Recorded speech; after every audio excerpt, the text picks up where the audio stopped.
I'm Giannis Angelou, and this is The Business Room, a place where we're talking about business, careers, and entrepreneurship. My next podcast guest is Mr. Glen Allison, a travel photographer and a visual artist. Glen has lived a life that most of us can only dream about. He's a true citizen of the world, he's a visual storyteller and a creative nomad. For 30 years, he's been roaming the world at will with a camera and a backpack, creating very powerful images. His initial training was as an architect in UC Berkeley, California, which led him to a career of 20 years as an architectural photographer in that area of the States, plus taking international assignments that led him to travel in different parts of the world. Then he had a second career as a travel stock photographer, working with the best agency on the planet, which is Getty Images. And then he had a third career, a third phase that is still going on. It is probably most creative than the previous two. Creating art, fine art, images ranging for urban abstractions, to holy men in India, to painted bodies in his studio in Bangkok, to whimsical images created by AI and traditional digital photography techniques. And as if that was not enough, he has written 3 books, the latest of which is called Hidden Powers and is now available on Amazon. The theme of his book is personal transformation, the way and the ability to overcome our problems and what life throws at us, the ability to get up every time we fall down, coupled with many instances, many events from his travels and his life, things he learned from personal experiences as he traveled all over the world and met people of all nationalities and states of life. Glen is a personal friend. I met him on the 2nd of August 1994 in Santorini, and as you understand, this a long career of that magnitude has not been without its ups and downs and peaks and valleys and moments of triumphs and moments of despair. About all this and many more topics, we talk with Glen in what resulted to be a quite long podcast. We also explore the meaning of life, the meaning of creativity, the appreciation of time, what it means to be able to enjoy the moments, smell the roses while we're still creative and productive, the importance of health, the importance of expressing ourselves, the importance of following our dreams and being able to pursue what makes us happy, the difference between relative and absolute happiness, and the meaning of life in general. It's been a very enjoyable talk, a long talk, but I'm sure that you will find great value in it and enjoy it as much as we did. This podcast was filmed in our studio, located at the Hellenic Design Center facilities on 63 Chalkidiki Street in Thessaloniki, Greece. Hellenic Design Center, HDC, advocates and teaches the design thinking methodology, an excellent approach for problem solving in business and organizations. For more information about custom problem-solving approaches and seminars, please contact HDC at the email below.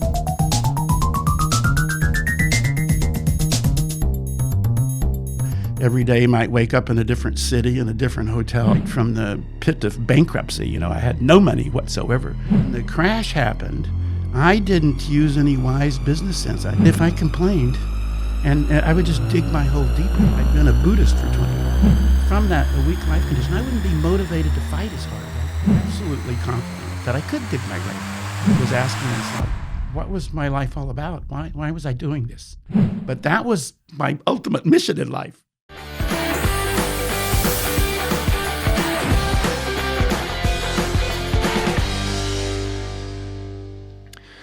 So here we are. Glen, you're more than a photographer. You are a seeker. You're always open to change. You're a builder of meaning and a lifelong explorer of both the outer world and the inner journey, committed to creating maximum life value for everyone you meet, including me. And I'm proud to call you a friend. So, Glen Allison, welcome to Business Room Greece. Great. It's so good to be back in Greece again. And, of course, to see you my world's best friend. But, you know, in the last 32 years, we've known each other. This is our 8th time to meet up in person. Is it? And, you know, maybe 5 or 10 emails a day for the last 25 or 30 years. Yeah, it's been an amazing journey, full of communication and, you know, yeah. So we have met in Santorini in 1993 during a photo shoot. And then we met again in the States, in Los Angeles. No, I think we met again in Greece a few years after that. Oh, yeah. Chronologically speaking, yes, that was the course of things, yes. But I mean, talking about other countries, we've met you invited me in your place in Los Angeles in 2002. And then we met in France, in Indonesia, and Cyprus. It's been a beautiful journey. So yeah. Well, talking about journeys and trips, you've traveled how many countries? I kind of lost count, but about 110 or so. 110. Okay, this is more than enough to send some people spinning. And your profession, your job, your vocation is a travel photographer.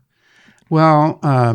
Technically, you know, I started out as my travels started out, I was a travel photographer, but I really think of myself as like a visual artist because these days I'm not shooting much travel, you know. But you had a life that most people dream about, and especially if they're working in a company or in a cubicle or they have their own business and their leisure time, let alone vacation time, let alone travel time is limited. And this is bewildering to people. I mean, it has to do also with the way that one earns his or her income. I mean, I remember when we were touring Greece in the summer of 2000, and we were in Crete. And then you were logging into your bank accounts in the US to see your income from Getty and other picture agencies, and you were earning tens of thousands of dollars per month. While at the same time, there were friends of yours that were working in the States that will send you emails asking you when you're going to find a proper job. So what does this say about people? What's up with that? I mean, what? Well, you know, the way our life unfolds, you know, we structure our everyday life today based on all the causes we made. You know, we met people and fell in love with them and got married and had families and pursued careers. And there's a certain freedom in that, but there's also a certain kind of everyday monotony that can, you know, doing that 2-hour commute every day to the office for 10 years, it's like this can kind of become a bit monotonous. So I think a lot of people, you know, it's human nature to seek an escape from that, you know, so we really magnify the value of that 2-week vacation per year. You know, we spend all year planning for it and dreaming about it and saving up for it and everything. But the routine that we establish in our life seems kind of normal for everybody. So somebody like me comes along and, you know, doesn't have an 8 to 5 and every day might wake up in a different city, in a different hotel and meeting all kinds of people and experiencing cultures and stuff. It sounds kind of amazing, you know, kind of incredible that somebody could live like that, you know. So you mentioned earning a lot of money. Well, not at first. I mean, I started my travel career right from the pit of bankruptcy. You know, I had no money whatsoever, and it took a while to build up that income stream. So it wasn't like I started out with a lot of money and I've always lived this great life. This great life, so to speak, was birthed from all the difficulty and evolved, and an evolution that transpired, right? And so early on, I realized that, you know, this bankruptcy, which actually was caused by a downturn you mentioned I was an architectural photographer for 20 years. When was that? That was in the 70s and 80s. I have a degree in architecture. So instead of practicing architecture, photography had been a hobby. So for some reason I was drawn to photography, and I thought, okay, I'll just become an architectural photographer because I understood structures and design and that sort of thing. And so I became a photographer. But over the first 2 decades, I built up a very, not without its struggles, of course, but ultimately built up a little mini empire. I had an amazing studio and 5 full-time employees. And, in the last couple of years before the bankruptcy, I made $1 million. And so I had could spend money any way I wanted, kind of, well, within limits. And then this bankruptcy was triggered by a crash in the California real estate segment. And all of a sudden, my huge jobs were just dried up overnight.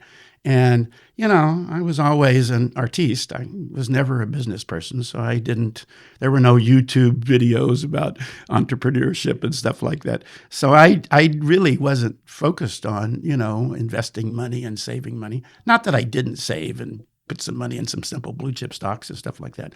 But when the crash happened, I didn't use any wise business sense. I didn't lay everybody off. I kept them on staff at full salary. And before I knew it, my significant, $250,000 savings just was depleting month by month by month.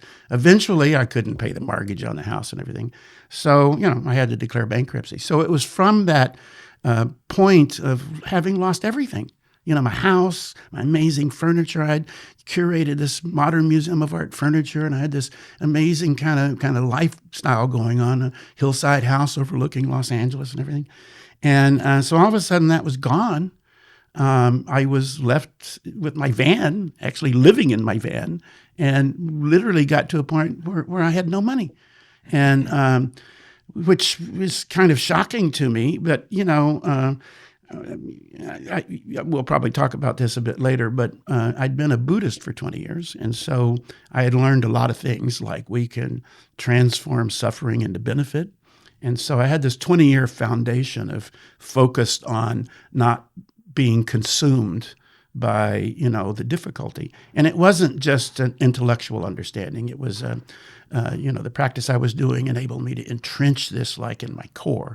So when the bankruptcy came, of course I didn't like it. I'd lost everything and all the money I could, I used to treat my staff to lobster lunches and stuff. I couldn't do that anymore.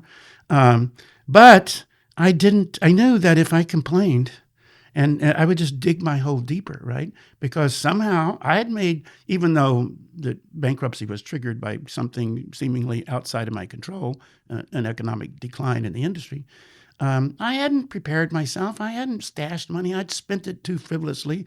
I'd kind of developed an invulnerability that's easy to do when the money's just gushing in, And so I realized that the fact that I actually had to go into bankruptcy wasn't caused by the downturn in the economy. It was caused by the lack of preparation in my life. I hadn't bought gold and all the kinds of things that would give me security.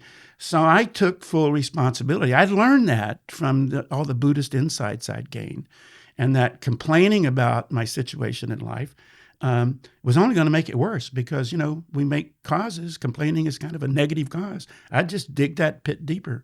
So at any rate, I, had a pretty healthy kind of attitude about all that. And, I decided if I got to deliver pizzas. Yeah, but there were practical problems, like daily survival and heat and food and clothing and everything. So how did you overcome that? I'm guessing that this kind of volatility in one's life and one's income would send people begging for work or drag them to the doctor's office for antidepressants. So many people would have very different reactions to this kind of turmoil. Well, first of all, I wasn't depressed. I knew exactly why I wound up where I was. And though I didn't know exactly what the kind of cause I needed to do to dig my way out, I was absolutely confident that I could dig my way out and that I wasn't going to make my situation worse by just bemoaning my fate in life, right? So, as I mentioned, I got a pizza delivery job. So I had a little bit of income coming in and I could eat free pizzas, after work and stuff like that. And I was living in my van. And the other thing the way bankruptcies worked in California is you filed bankruptcy, but it took 9 months for it to go into effect. 9 months? 9 months. Okay. So there's like a limbo period there. You can't discard your possessions because they're part of the bankruptcy program, but they actually don't take them away from you. You mean you can sell them? No, you cannot. You can't sell them. I mean, you've already filed for bankruptcy, so they're part of the assets of the bankruptcy. Can you use them? Well, you could still live in it for this 9 months. Can you rent them? Yeah, that's exactly what I did. Okay. So I thought, okay, if I had this amazing house, and of course, money is the value of money is very different today than it was 30 years ago. That's all right. But I figured if I could bring in a couple of $1,000 a month, I could kind of keep my life going. But I couldn't find a renter. It's like a lot of people were affected by this thing. So it actually took some time. I had to go through this pizza delivery. Actually, it wasn't very long, but it was about 3 months or so before I found a renter, and for my place. And but I think in retrospect, had I found a renter immediately, I wouldn't have really absorbed the lessons so deeply. So by living in that van and having a lot of time to ponder at night as the rain hit the metal roof of the van, and really ponder my life deeply and how I got there, and to build my determination of how I was going to get out, and how I was going to. I realized I had to practice what I preach, about all these Buddhist insights I felt so great about. I had to really prove that I could live them now.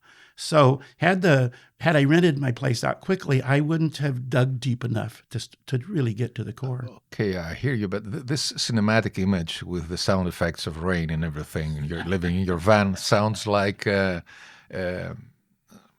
putting some salt in the wound in order to get your pain intensify and then make the best out of it.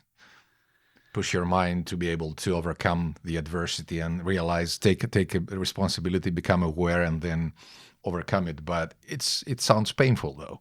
Well, it could have been, but you have to realize I wasn't coming from a low life condition. I was coming from no money condition, but I wasn't coming from a low life condition. What's the difference? Well, there's two kinds of happiness: relative happiness and absolute happiness. Okay. So relative happiness is a function of things relative to you. In my case, I had a lot of money, had the great house, had all this staff, had amazing assignments, and some of them of which were taking me around the world. I was getting published all over the world. And so, if my happiness was just based on relative, there's only one constant in life, and that's that everything changes, right? So if my level of happiness was based on those relative things, then, inevitably things change. Our loved ones might leave us or die, or, these kinds of things happen in life. Economic downturns happen and wipe out your income and so on and so forth. So it's natural, that we want comfortable lifestyle. We want the security of having good income and a happy family and all these kinds of things. But in reality, that's kind of a relative. It's our happiness is relative to the success of all those areas, right? So there's a different kind of happiness that isn't a function of the relative things in your life. It's a happiness, this condition of absolute happiness. It's not a state of mind. It's not something you can conjure up in your mind. It's a condition of life that has to be forged from the core. And actually, you can't forge it without some difficulty in your life. The difficulty gives you the opportunity to forge this kind of absolute condition of happiness, so that it's not a function of whether or not you have anything. Is it a decision or a leap of faith? It's not a leap of faith. It's a decision to pursue that path of elevating yourself. So this is a conscious decision that we can make, that no matter how difficult it gets. I know it's easy to say that, but it's it's difficult to live it, right? Okay. But again, I had this foundation of Buddhist theory and insight and wisdom and a practice that went with it, which helped me well up a stronger life condition when my life condition was, low or sad or whatever. And so when the bankruptcy occurred, I'd been doing this for 20 years. So I'd gotten pretty good at it. This was like the real test. I mean, if this is, it was important for me to prove to myself, and by extension, to show an example to others who are maybe in the middle of struggle too, that it wasn't just a state of mind, that it was a state of life. So not that this is, I'd attained the maximum enlightenment or anything. I mean, this is a process. But at that point in the progression, I had a pretty good, solid foundation of understanding, not in my mind, but in my life, that all these relative things that I lost didn't determine whether or not I was happy. So, when I had all this money and was so busy, and you can imagine all these assignments, I had no time to meditate or think, that sort of thing. So all of a sudden now I'm in this van sleeping, it starts to rain. And for the first time, I could hear the raindrops, like smelling the roses, Yeah, right? I hear you. And so it wasn't like this cinematic, thing, it's like I really lay there in my van and wow, I loved hearing that rain, because I knew my being able to rise from this was not a function of whether or not I was stuck in this pit temporarily, I knew it was just temporary. And so, with all this insights and things that I'd studied about, I realized that there are lessons that I can learn from having my face flat on the ground. I couldn't learn those lessons from a book.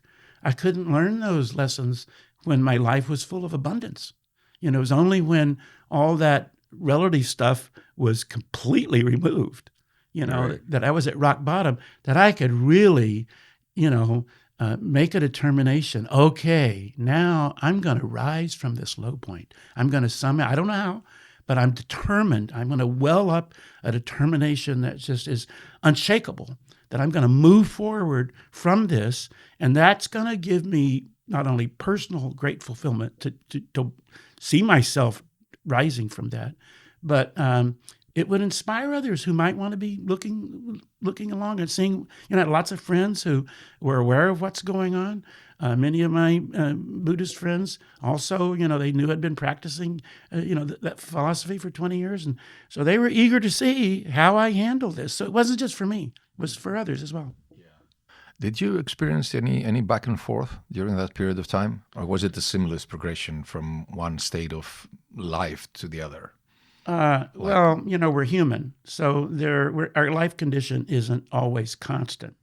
And so, it's like if you're working out at the gym and you're keeping a regular routine, your muscles stay strong. But if you weaken your gym practice, then your muscles start to disappear. Right. So like my foundational spiritual side of my life, if I weakened that, I would see myself falling back into approaching suffering, So I realized I had to get my gym routine back together faith-wise, So I intensified my Buddhist approach, so that I could keep my life condition high, because a weak life condition, a weak life condition, I wouldn't be motivated to fight as hard, right? So I had to keep my perspectives higher, So, but because I had this 20-year foundation, it pretty much was a straight up thing. There weren't that very many dips down, or if they were only very shallow, There are some scenes in your book that is called Hidden Powers, where you're describing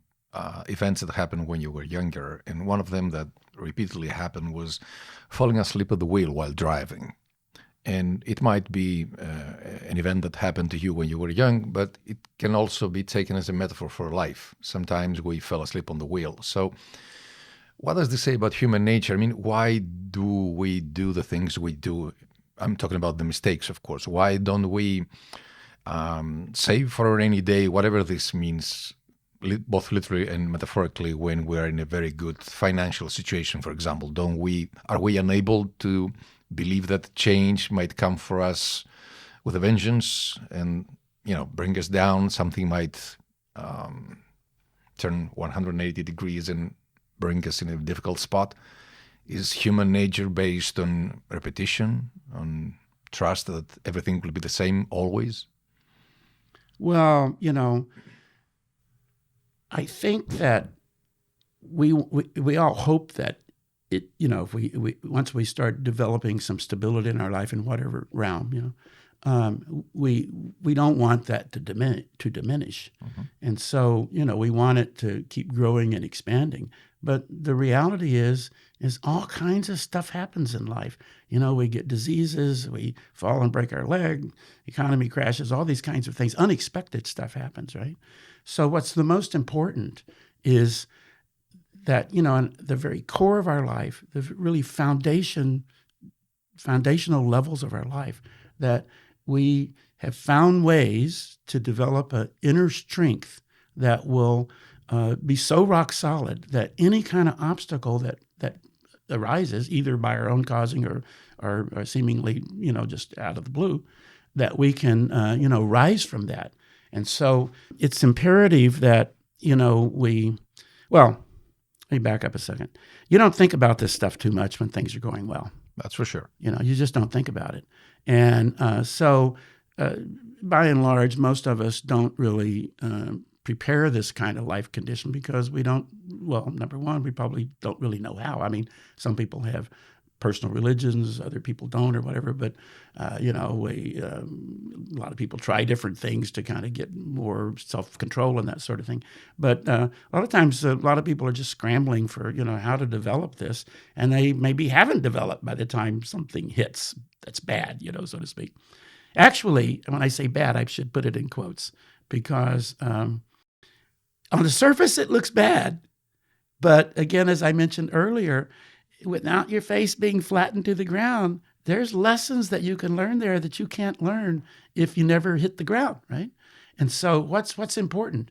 To hit the ground a few times and learn how to rise from it, or to never hit the ground, at all, and eventually one day some big thing slams you to the ground, and then you're not prepared, So all these little difficulties in life can actually enable us to start to build this foundation. Well, as long as they don't kill you, like Nietzsche said, whatever doesn't kill me makes me stronger. Of course, Nietzsche is dead now, but if he were alive, I would love to have an interview with him in the studio. Me too. Getting him a cup of coffee and really ask him to elaborate on that, because it sounds a little bit harsh to me, to be honest. And as many people that are talking about business and self-development say, it's all right to fail a few times, but unless one of these failures wipes you out. So we had to be careful, because I hear what Nietzsche says, but a big failure that may wipe you out or cripple you for life might prevent you from ever being able to rise up again. It depends on the severity of the case. So maybe we should take some quotes, famous international quotes, with a grain of salt sometimes.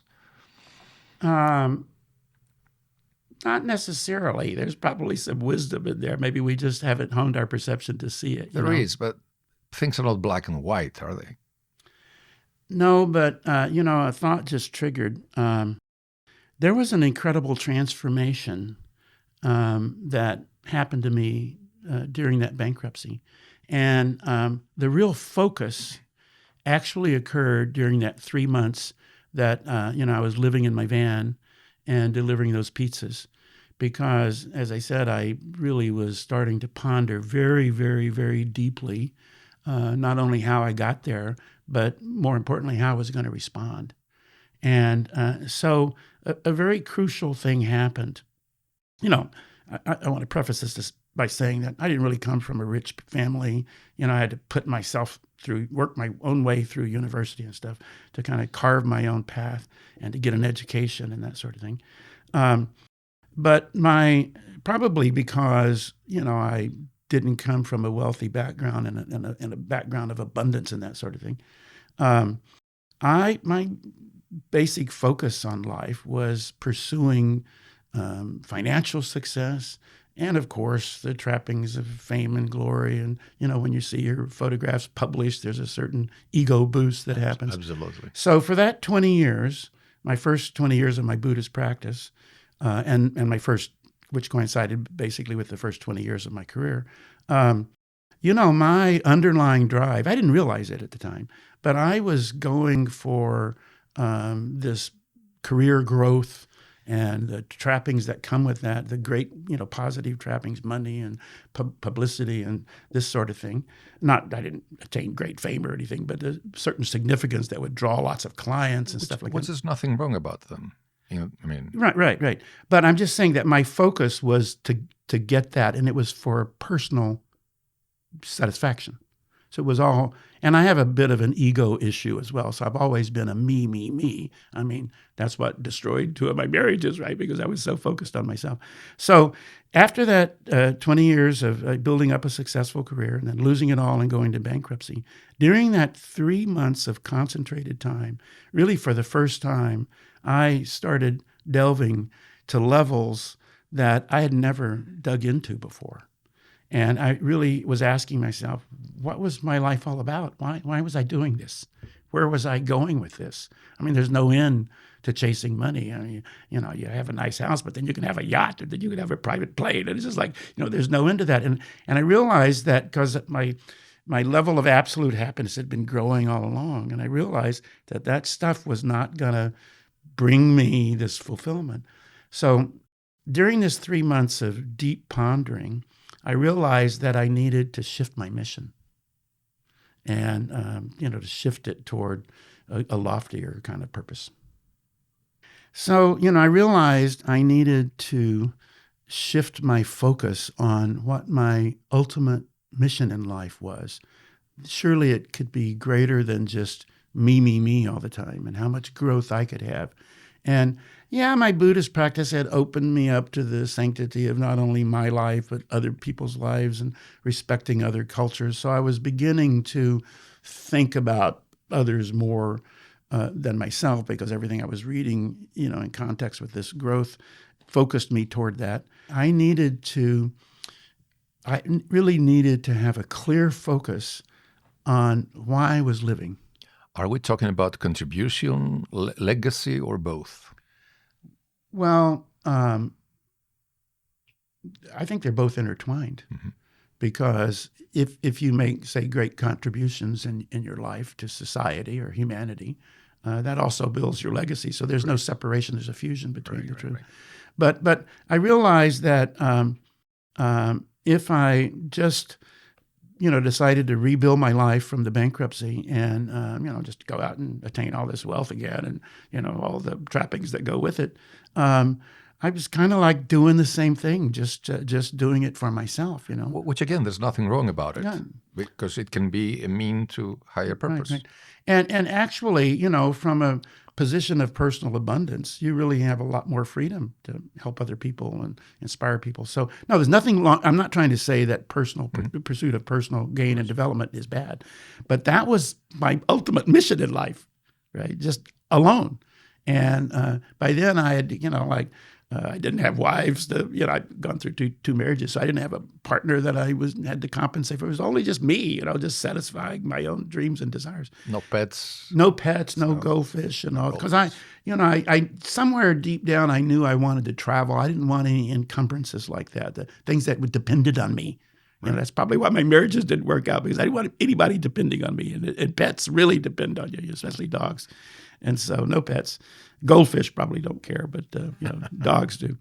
So, during that 3 months, it sounds like a short period of time, but you realize I had a 20-year foundation of beginning to study and think about all this stuff. I didn't really have time to waste. So, I didn't want this dragging on for years and years. So I just kind of instantly, the clear focus came, I don't know which raindrop it came between, but at some point there, it was really clear that instead of, here I was at rock bottom. I'd been an architectural photographer. I had this dream of being a travel photographer, had no experience, no portfolio, no money to go out and pursue it. So it seemed like almost impossible, but I was going to go on what really would truly be, in my mind, a vision of a grand journey in life. It had to be more than just for me. Somehow, even in the midst of suffering, my own difficulty and the struggle and, cold nights in the van and all that stuff, that I had to even use the difficulty to inspire others, to show them that I wasn't going to be stopped by it. Then as I encounter people, I could lift them up, and I didn't know really how to do that. But what I wanted to do is to use my life, either whether it was coming from a point of loss or a point of gain, that the reason I'm here is to inspire people, to give people hope, and to leave them with feeling better than when I left. I mean, that's an ideal goal because we're human and we're not always, our life condition isn't that high. But there was this fundamental shift that happened. And it was, once the scale tipped in really in the inner core of my life, and of course my mind followed that. It wasn't just a mental shift. It was something that manifested from inside me, right? And my mind caught up to that really, really fast. Once I realized why I'm doing it, then there was no difficulty in the suffering anymore because it was part of the process. Even from the suffering, I could show people how to battle things, right?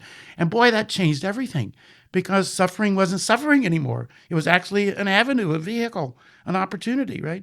And so this was going along perfectly with all my Buddhist philosophy and stuff that I'd learned. So was that revelation, was that a progression? I mean, you had been cultivating your strength, your mental strength and your perception for years with Buddhism. And when this shift came to reality, was it made in a few days, in a few months, in a few weeks? It was actually... Until it became conscious and... No, it was always kind of conscious, but the trigger, to the flip, actually would never have occurred had I not experienced bankruptcy. Because I wouldn't have been in a situation where I would have ever dug that deep to realize that my mission was, in my perspective, too self-centered. All along, it had been too self-centered. So it was in the back of your mind somehow? Well, I kind of knew the theory because I'd been reading all these articles and studying and hearing experiences in the Buddhist gatherings and stuff. So I kind of, all the Buddhist teachings talked about these kinds of concepts, but it was all just theory, right? So when the bankruptcy happened and it really threw me to the ground, it's like that was the trigger. That's the greatest thing that ever happened to me. I mean, I wouldn't have said that. My proclivity would have been not to say that then because who wanted to lose everything? But looking back in retrospect, had that not happened, I wouldn't have had the trigger. I wouldn't have had, I wouldn't have been at the bottom where I really realized I had to make a change. I just had to. It was no longer theory anymore. It was really welling up from an inner awakening that I had to shift why I was on this earth. Most people really, I'm guessing most people don't really know why they're on this earth. I certainly didn't really know ultimately. And so I knew this was, I had to discover what that meant because I didn't have all the pieces, but I didn't know how the puzzle was going to fit together. I just knew I was at rock bottom and I had to from there rebuild a new me, a new purpose, right? And so interestingly, once I made that inner transformation, it was really a transformation. It had been building, but it happened almost instantly, once it was very clear focus. I mean, in that 3 months, somewhere right in the middle of that, this flip happened, and several years earlier, stock photography agencies were kind of just in their birth then, but there was a lady who had written articles and stuff, and she formed her own little small, out of her closet kind of stock photo industry. And she didn't have very many photographers on board, but she knew I was successful, and we'd met at various professional gatherings and stuff. So she invited me to join her agency, and I never really did because I was so busy with all my stuff.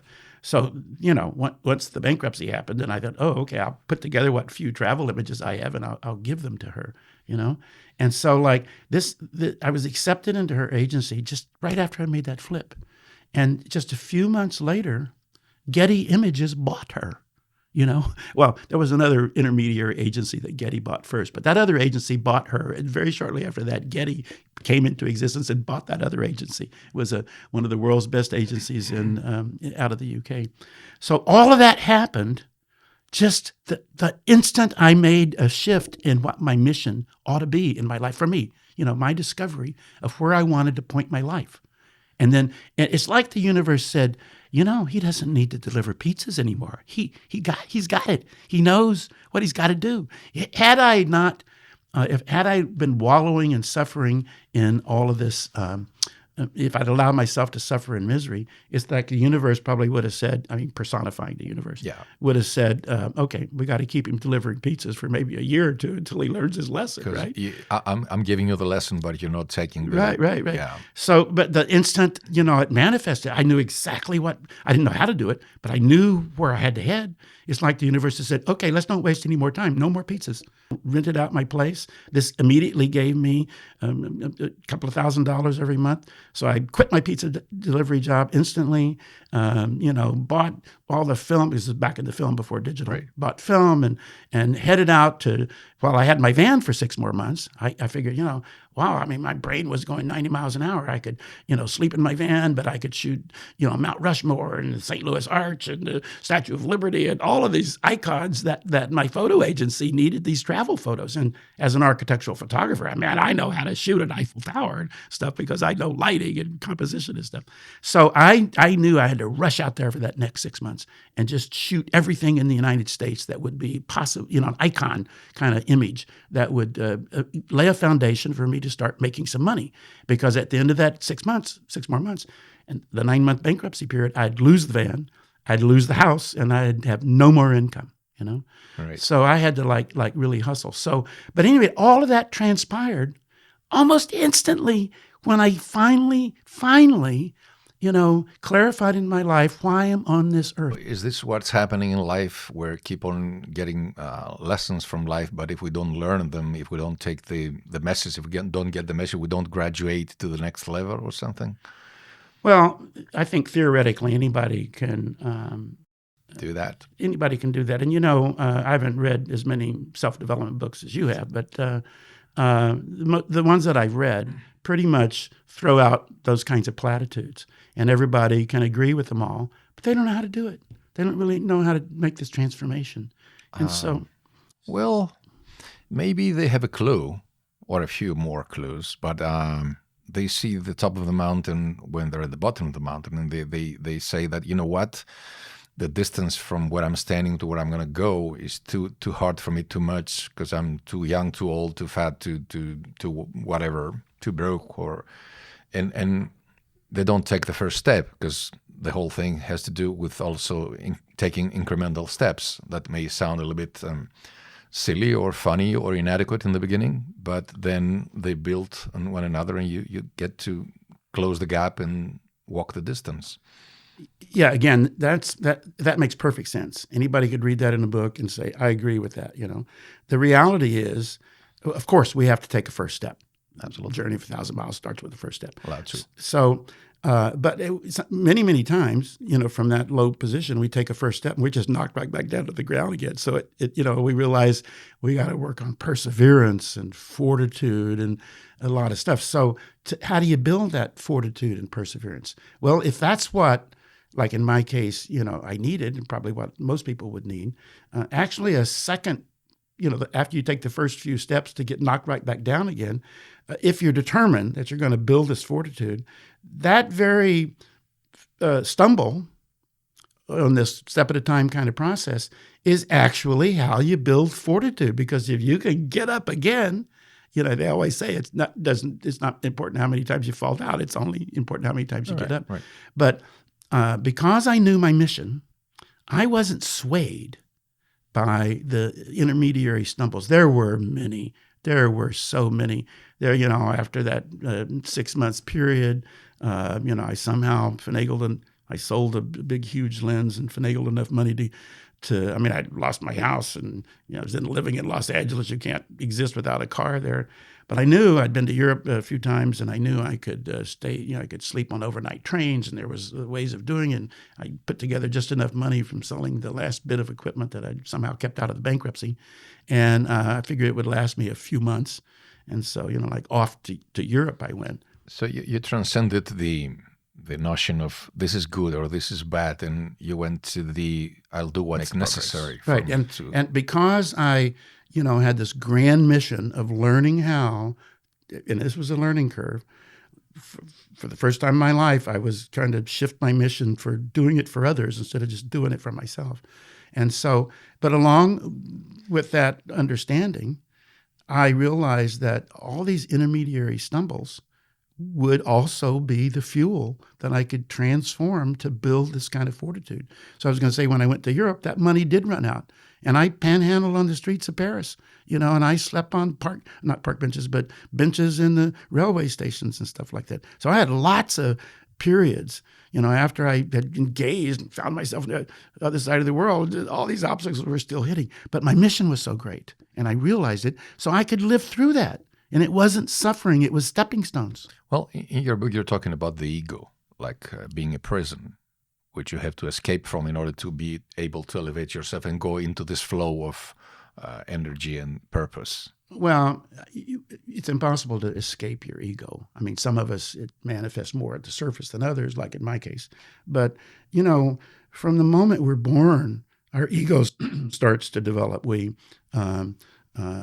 start to, our stimuli in the environment, making us aware of ourselves and everything. So it's not a matter of detaching ourselves from our ego.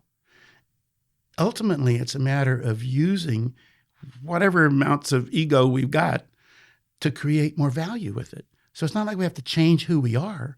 We just have to start to shift step by step how we use our positivities and our negativities, our flaws, if we want to call them that, how we use that to create value until we can transform them into assets, and not flaws anymore. Are we optimizing ourselves? Are we deploying ourselves in a better way? Well, I think in my case, I can't speak for everyone, but I was really recognizing the real me that had kind of like enabled me to kind of wind up in this kind of situation. And so I realized I needed to optimize my pursuit of value. And it wasn't a complicated shift, because if you're trying to, if you walk into a dark room full of people who can't see where they're going, and you flip the switch, it not only gives them light, it gives you light too, right?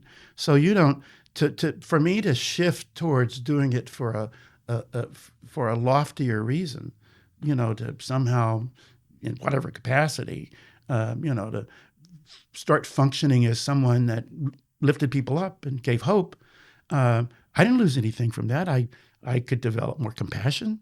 I could develop empathy. I could grow myself actually quicker by realizing that if I'm doing it for other people, as kind of like the grand pursuit, I'd get all those things too. So if I'm just doing it for my own personal gain, it's harder to develop empathy and compassion and magnanimity and all of these kinds of things.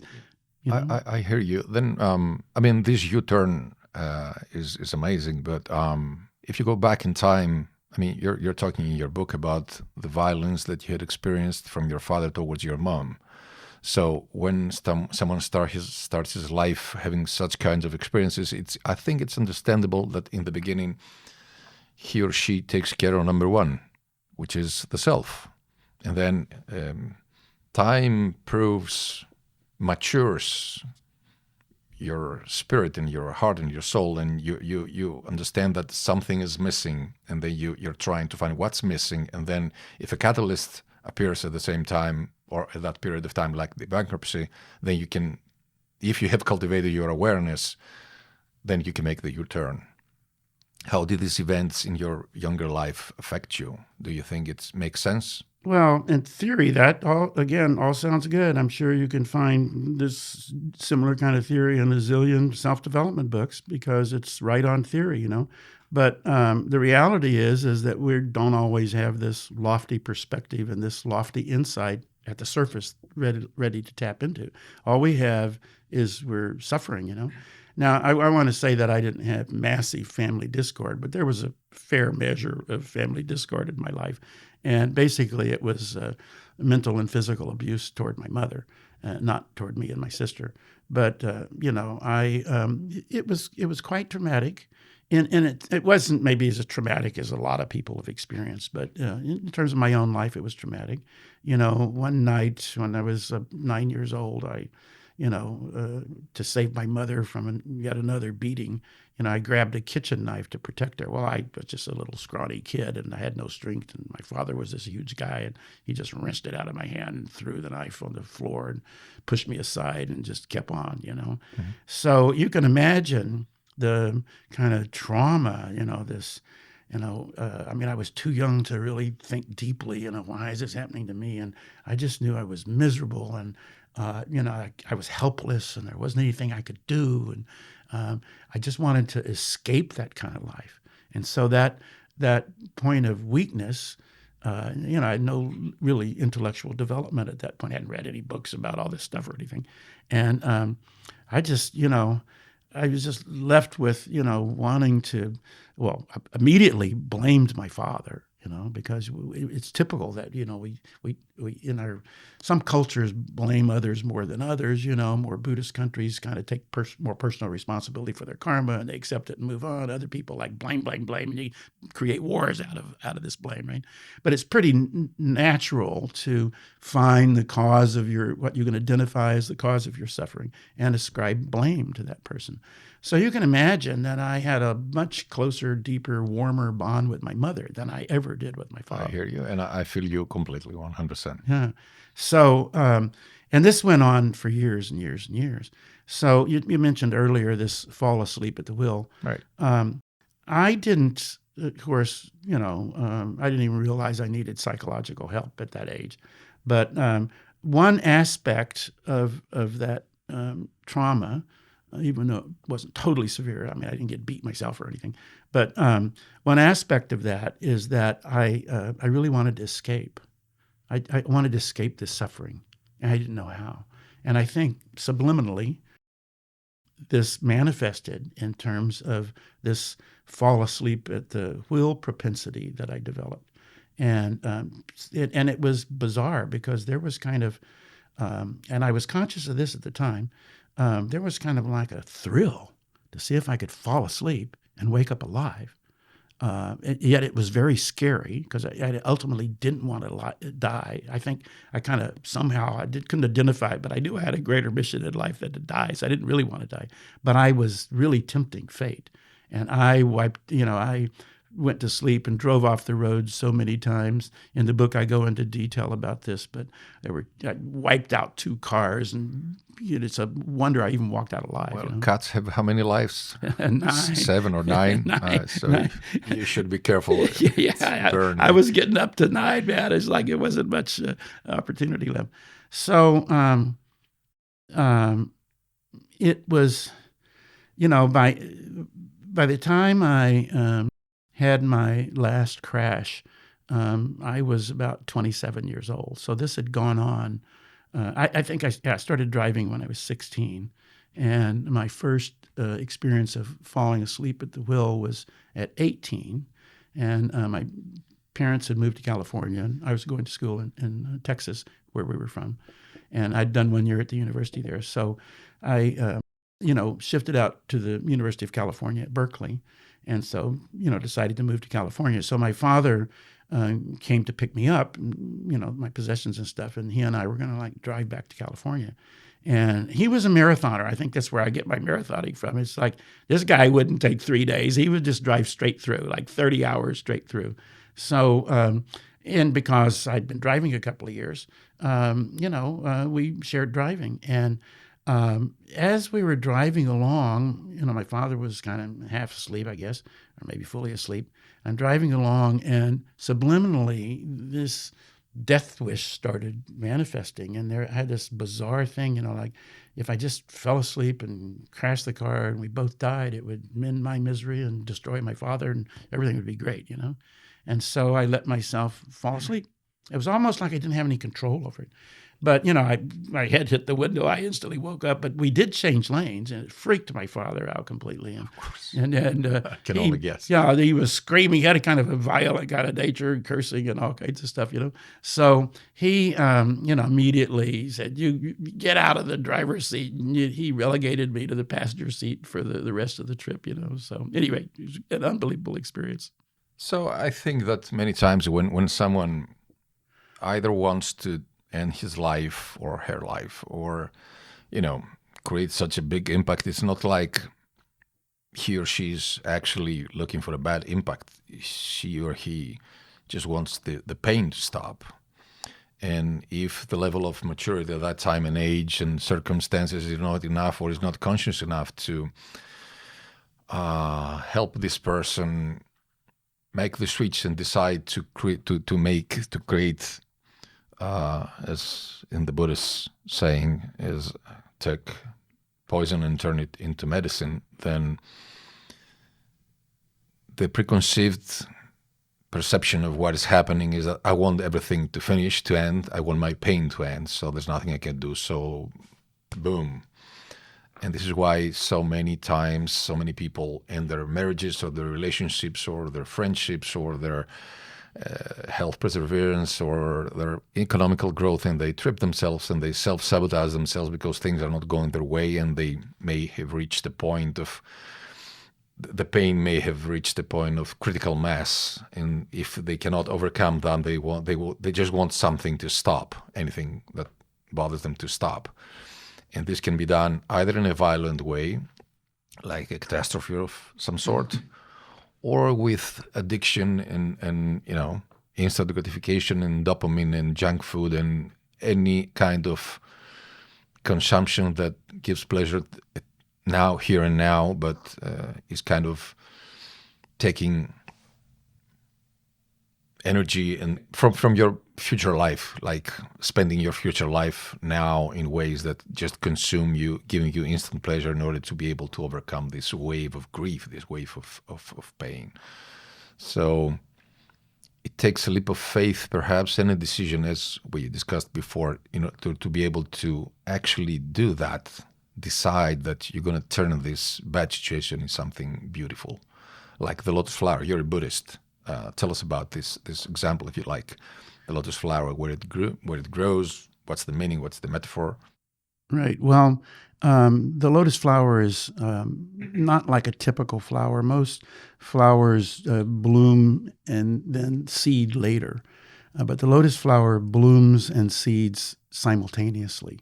So it, I think probably thousands of years ago, this lotus flower was very symbolic in that, Buddhist thinking is that effects have causes and that there's a simultaneous relationship between the two.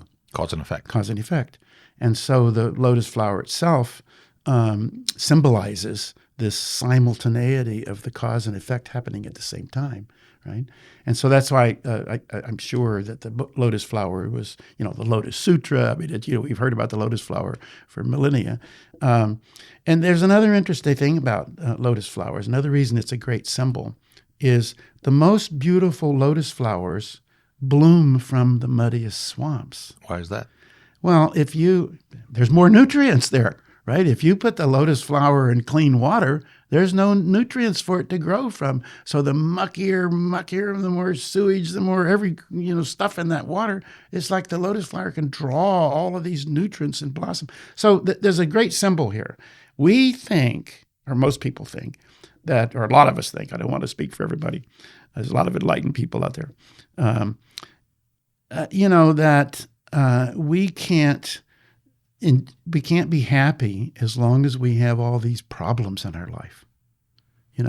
If we could just get rid of the problems, then we could be happy, right? But if the lotus flower got rid of the swamp, it would get rid of its nutrients and it would die, right? So I know now, because of all my study and my personal experience with it, that it's this very swamp of our life that provides all the nutrients, just like my bankruptcy delivering pizzas. It's the same thing. That was my swamp. From that swamp, I could now tap this inner, understanding in a way that I could let it manifest in my life, not from my brain, but from my core, So, but it was triggered because of the depth of the swamp that I was in, right? But you got out of the swamp. I eventually climbed out of the swamp, but I used that. That swamp was the catalyst that actually gave me the fuel to burst free. Right? Stepping stone. The stepping stone. Okay. Now, we all want balance and harmony. It's like for me, it wasn't a very balanced life. If I could only live in my van and I couldn't have comfort in a toilet and a shower, all these kinds of things. So, naturally we want to enhance our life with these kinds of amenities so that we have more balance and more comfort, and we can get about pursuing our jobs and whatever we decided our mission might be. So, we all want to rise above that swamp. But the thing is, me for sure, and probably for a lot of people, is we don't really view the swamp as opportunity.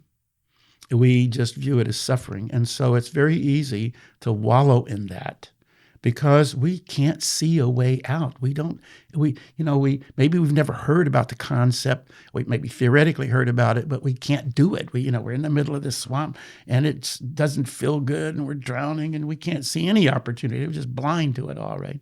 Any possibility. Well, you're using the word happiness. But is there happiness? I think happiness is kind of a fleeting word, has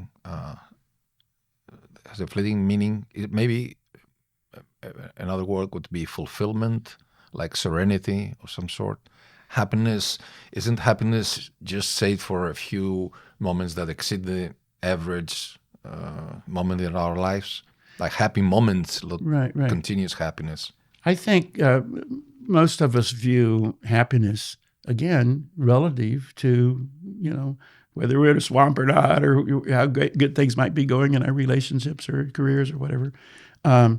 But you're right. This level of absolute happiness that I've been alluding to does possess serenity and confidence and solitude and just fortitude, I meant to say, because it's a more enlightened kind of happiness. It's not relative to whether you have something or not, right? You could be dying in a hospital from some severe disease and be wallowing in your misery in your last days and literally discouraging everybody who gets near your room, your doctors and everybody, right? Or if somehow you've been working on this absolute happiness that's not relative to whether or not you've got this serious illness, you could spend your last breath inspiring people. And the doctors are going, wow, this guy fought to the last minute, and this is so inspirational. Which kind of person do we want to be? Right? I'd much rather be coming from that loftier level. This is exactly what happened to my mother. As you know, I lost my mom at 89, less than a couple of weeks ago. And of course, during the last 5 or 6 weeks, she was unable to communicate verbally with the external world, but she had been in and out of hospitals for the last 6 or 7 months, and she was always smiling, always encouraging doctors and nurses to be able to find the strength to do their difficult jobs, thanking everybody, making friends everywhere, asking for their names, thanking them for their help during day and night. And she was always the favorite patient in every hospital she went in. Nurses came out of their way to tell her goodbye when my brother and I went there to pick her up and bring her back home. She never complained. She was always the teacher. She was a teacher, high school teacher, and she was encouraging people to the end. So an amazing example of love and love for life and love for people and encouragement. And I understand exactly what you're talking about. And that's so beautiful, right? I mean, for whatever karmic reasons or whatever, she had to grapple with the issues that she had to grapple with. But somehow she rose above those issues and to the extent of her capacity, sounds like she was determined to just lift people up and inspire people. Boy, that's the way I want to go out. She was. I want to go out that way. That's actually enlightenment. Anastasia is an amazing person. Right. So enlightenment isn't a function. This absolute happiness isn't a function of the problem. It doesn't, it's not that we can't attain this absolute happiness and this, so to speak, enlightenment, or in Buddhism we call it Buddhahood. It's the same kind of concept. Only if we don't have problems. That's why most people think I can't be happy until I can get rid of my problems. So I live in an Instagram world. Like everything's shiny and happy and well, underneath the surface, they're using AI to create this yacht that they're standing on or whatever, right? Absolutely. So, but the point is that the problem, what most of us do is we let the problems and the difficulties and the obstacles determine our happiness. And Define us? The what? Define us, perhaps? Define us, yeah. That's again, this is all relative stuff. Now, it's fine to understand that in theory. The thing is, we need a practice to actually engage it, I think, for example, if you're by yourself wallowing in your problems, it always helps to have a couple of positive people come over and visit you and Absolutely. lift you up, right? Mm-hmm. So even if we don't have a defined Buddhist practice or any other religion, specific practices that we do, there are things that just normal things like having friends visit us and stuff that can lift us up, right? And so, even if we can't really, again, the problem is it's good to understand this stuff in theory. The difficult thing is trying to manifest it in our life. And these are the issues that I'm trying to address throughout the entire book, is how do we manifest this condition? We don't just need to understand it theoretically. We need to be able to live it, And your mom, it wasn't, she was, losing her abilities to communicate and all this sort of stuff. But somehow her mission that she had somehow crafted and, magnified in her life it lifted her up to her greater self, not her lesser self. And so when she exited, we're all going to pass away at one point. But when her point in time came, she wasn't coming from the lesser self. She was coming from the greater self. Now, she still had the problem. She didn't transcend the problem. The problem did not define her happiness because she had begun to tap into this absolute happiness. Yeah. And that's why, actually, she ended gloriously, inspiring people and everything. That's amazing. Now, it's a little hard to think about this stuff, but, at least from a Buddhist standpoint, everything's cause and effect. Now, when you go out at the end of your life, you want to go out negative and all that kind of stuff. When you go to bed at night, it's kind of like a mini death, but only lasts a few hours. But, when you wake up the next morning, you got the same amount of money in your bank account, maybe a little less with interest deductions and stuff. But, your muscles might be a little bit weaker, but basically you're the same person you wake up in the morning that you went to sleep with, right? So if we, in a similar kind of analogy, we get to the end of this life, we go to sleep, but when we wake up, in this case, a new existence, where do you think we're going to start from? Right from the causes we'd been making right up to the last minute. It's not, from a Buddhist perspective, and again, this is a deep subject to get into, and I don't really go into this deeply in the book, but when we wake up in the morning, we start exactly from where we left off. That's a healthy way for me to look at life and death. When I go out, I want to have been making the most value-creative causes that I could have made right up to the very last minute. So you can carry them to the next existence. So if it's going to go over, I want it to come over on the positive side. Not I want to carry all that negative baggage. I don't want to go out complaining. Boy, that's the last thing I want to do. Right? So are we carrying karma for previous existences, you think? Yes. Now, that's a bit... We heard it here first, guys.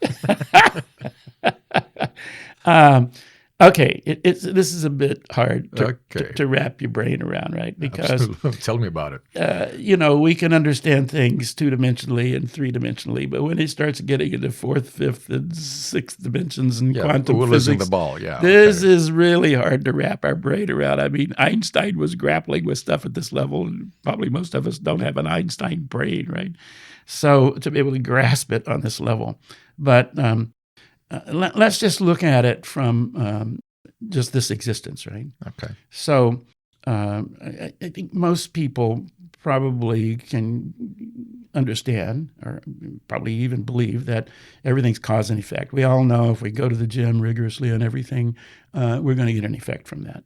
And it's stronger body, better look, better health, more dates, whatever it is we're looking for in life, more respect or whatever. Right? So pretty much everybody understands cause and effect. That's why we go try to work hard or whatever, right? If we choose not to work hard and drink too much or overdo anything, we also get the effect of that, right? But in this existence, most people think, okay, I have control over that. If I don't seem to have the personal strength, then maybe I can go to some self-help classes or get some psychotherapy or something, some coaches to help me along this path. There's some things that we can do, like meditate or whatever one might have a proclivity to try. But I think it's pretty easy to understand, that we need to change the causes if we want to change the effects. So now we're getting into I think to talk about karma, we need to talk about 3 words that many people get confused. Just 3? Well, there's a lot, but these 3 related words, and that's karma, fate, and destiny. Karma, fate, and destiny. Yeah, right. Okay. So many people, and again, a lot of religions support these things. And if we're born in certain religions, we kind of have this way of thinking because our parents thought this way and everything. But a lot of religions think that the destiny isn't something that the individual can control. It's like preordained or whatever, maybe by some power outside of ourselves. The white bearded guy in the cloud with an iPad or something. Yeah, well, yeah, But the point is that destiny, it connotes something that you don't really have any control over, right? And fate is very, this is my fate. Everything's pointing that this is going to happen to me. It's very similar to this concept of destiny. But karma is very, very different. Flexible, right? Because it is flexible, but we need to tap the wisdom and power to be able to tap into the flow of how to create value so that we create a better karma, right? So karma comes from the standpoint of cause and effect, right? So if we want to have a different effect, we've got to make a different cause. I mean, everybody, it's attributed to Einstein, I think, that, it's the definition of insanity is to keep doing the same old thing and think you're going to get a different result. Right. Keep eating all that fattening food. It's a tribute to Einstein among hundreds of other quotes. Nobody knows the truth, but anyway, the quote is great. Yeah. So, but now I have to throw in here that Buddhism has a long history. And there are earlier forms of Buddhism, where people worship statues and stuff as if they're gods outside of ourselves, very similar to other kinds of religions. Right. And so there's been an evolution in the Buddhist thinking as well. And many of these earlier forms are very, very prevalent in Southeast Asia, for example, today. But there are kind of like loftier levels of Buddhist understanding that don't place the power in entities outside of ourselves. In other words, the Buddha isn't something out there like a god or whatever you might want to call it, but the Buddha is everybody's a potential Buddha. We all have this enlightened side. If we can figure out the tools to trigger, again, from this inner core, we can awaken our own enlightenment. So we're all potential Buddhas. So in this loftier, I say loftier, I'm not trying to pass judgment and, people of other forms of Buddhism. I'm not trying to denigrate anybody, but from a kind of a high perspective, if the power lies within us to change, then we're no longer dependent or pleading with power outside of us to give us good fortune and, all these kinds of things. And so at any rate... But if the power lies within us, then lies also the responsibility, doesn't it? Absolutely. This is the key foundation of... And this is scary. Well, it can be scary, but that's because if we haven't... stumbled into the paths that enable us to tap the power to direct our karma, then it's scary.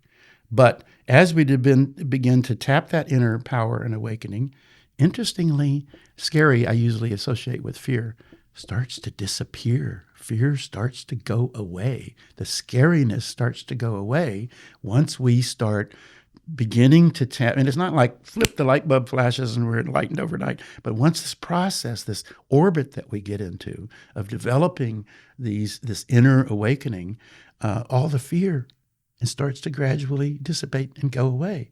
It almost makes us like fearless. It's not that we can't be responsible. We can't go walking blindly through traffic and we might get hit. We still have to use common sense. But there's a certain kind of like lack of fear that starts to manifest. Imagine an enlightened person, Buddha as you'd call him, or just, some great enlightened person, like great personages like Mahatma Gandhi and people like that who, my really developed a level of enlightenment. He didn't function from fear. The fear didn't exist. I can't really speak for him, but the point is that the direction of his life, because his mission was so great and he had tapping into this more enlightened side, he wasn't really functioning for fear. That's why he went on the Great Salt March and thousands of people were arrested. He just wasn't coming from fear, And there have been a lot of great personages like that who've been good examples. But well, it is said that all of our decisions and actions in life and thoughts, consequently, come from either from one of two positions: the position of fear or the position of love. Anything that seems to be in between is like a little tiny, small piece of iron that eventually gets attracted to one of these poles. So, well, it's. When you think about it, without going too deeply into it, I would imagine it's pretty hard to thoroughly love someone or anything if we really possess with a lot of fear. We're going to be fearing that they'll leave us, or, that the loved one will leave us or depart, or we'll lose the job or whatever it is, But at any rate, I wanted to, before we leave this subject of karma, so in relationship to my father, because this is like a really important transition point in my life. So when I bumped into Buddhist concepts and Buddhist thinking and started delving into studying this and started reading about this concept of karma, I could kind of really understand it in the context of my existence right now. But, why was I born into the family I was born into? Why did I have that father? Why was I born in this country instead of another, the color of my skin, why did all of this stuff happen? Well, according to Buddhist theory, there must be consistency from beginning to end. This is the kind of the law of nature. It can't just be in this existence and not be, it's got to apply. Again, maybe people could argue this point. But from a Buddhist standpoint, we did not show up in this existence as randomly. It's an effect. Everything is cause and effect. From the infinite time in the past to, immemorial to forever through the future. So a choice? Well, we can consciously grasp the idea of making choices in this lifetime, but boy, we can't remember those previous lifetimes. So rather than, this is the way I approached it. It was really hard for me to wrap my brain around past existences and the fact that I had made the causes to be born male instead of female, and the father that I had, and the circumstances, and being born in Texas and not in a mansion somewhere, And so it was really hard for me to wrap my brain around that. But kind of, you mentioned leap of faith. I thought, well, what am I going to lose if I just, at least theoretically, accept that, okay, I popped into this existence as an effect from causes I made. Now, just think about that a minute. And this actually gave me great comfort. If that's the case, then I chose my father. And now, again, just bear with me here. If I chose all my circumstances, well, I chose the causes to make in the infinite past. Effects manifested as a result. All of a sudden, the sperm and egg came in contact. I popped into this existence, and here are my circumstances. Buddhism postulates that this is not a random effect. This is an effect from specific causes, right? So let me continue this with one quick second. So if the bottom line is, with my upbringing and part of the country I grew up with, most people weren't thinking like in California, where people do yoga and metaphysical things and meditation and stuff like that. I wasn't thinking about that kind of stuff at all. So it was hard for me to grapple with this. But what I did is I said, okay, well, let's just, instead of arguing it and getting stuck there, why don't I just assume that that's the case? What am I going to lose if I just assume that, okay, I chose my father. I chose my circumstances. What do I lose by just going ahead and accepting that? Right. And I pondered on that, and I realized I'm not going to lose anything. I mean, if it's true, I don't lose anything. I mean, if it's true, it gives me a great foundation to move forward with. If it's not true, well, what have I lost? I'm still in this world, in this existence, in this life, making causes that, I got to deal with, So even though it was hard for me to wrap my head around the fact that I had chosen my birth circumstances, I quickly realized I would lose nothing if I just kind of, temporarily at least, accepted that maybe that's true. And if it's not, I don't really lose anything, right? So I moved forward from there, not really, trying to understand the infinite past and figure out all those causes. That's impossible to do anyway. So I thought, okay, whatever I did, all those lifetimes, if there were any lifetimes, I popped up, but I chose my circumstances. Right. Now, from that standpoint, boy, everything started to change. Not overnight, but when you think about it, if I chose my father, then why am I blaming him for giving me a problem? If I chose a father to give me a problem so that I could learn and grow, I got exactly what I wanted. I should be celebrating that. Now, I didn't have the life condition to celebrate it, but at least now the door was open for me to view my relationship with my father completely differently. Because now, nobody would condone his actions. Nobody, I'm not saying that. But here I was in my particular situation, but I asked for it. I chose it. I made all the causes to show up at that exact moment in time with that family, right? And so, boy, it's so much healthier. I mean, I was realizing then it was so much healthier for me to not harbor this blame, because I didn't grasp this initially, but that was why I was trying to kill myself by falling asleep, right? Because of all this blame. If I had some way could take responsibility for where I was in life, then I would eradicate the need to try to end the life, because I was only wanting to end my life subconsciously because I didn't have a path out of it. I didn't know how to solve it. But just instantly realizing that I chose all my negative circumstances, it took all the blame away. Yeah. Now, from that standpoint, for the next 20 years, I developed this concept. Not at first, it was just a state of mind and a state of intellectual understanding, but little by little, trying it with things, actually seeing the relationship with my father change became my actual proof. And it validated this concept of karma. And so it wasn't something I had to believe first for it to manifest. I just kind of temporarily put the questioning of it on hold and just jumped into life.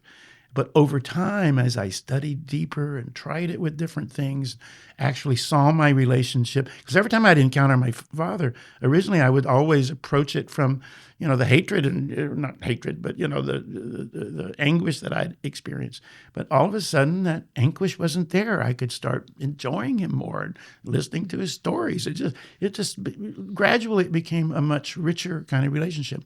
Fast forward 20 years later, after 2 decades of working on this, in the middle of these world travels, because we didn't mention it before, but after the pizza delivery gig, I literally was able to manifest a situation in my life where I traveled for 10 years straight. I would go back to Los Angeles 1 week a year just to go to the dentist or whatever. But during the middle of this period, around 1995 or so, my father's health started really deteriorating.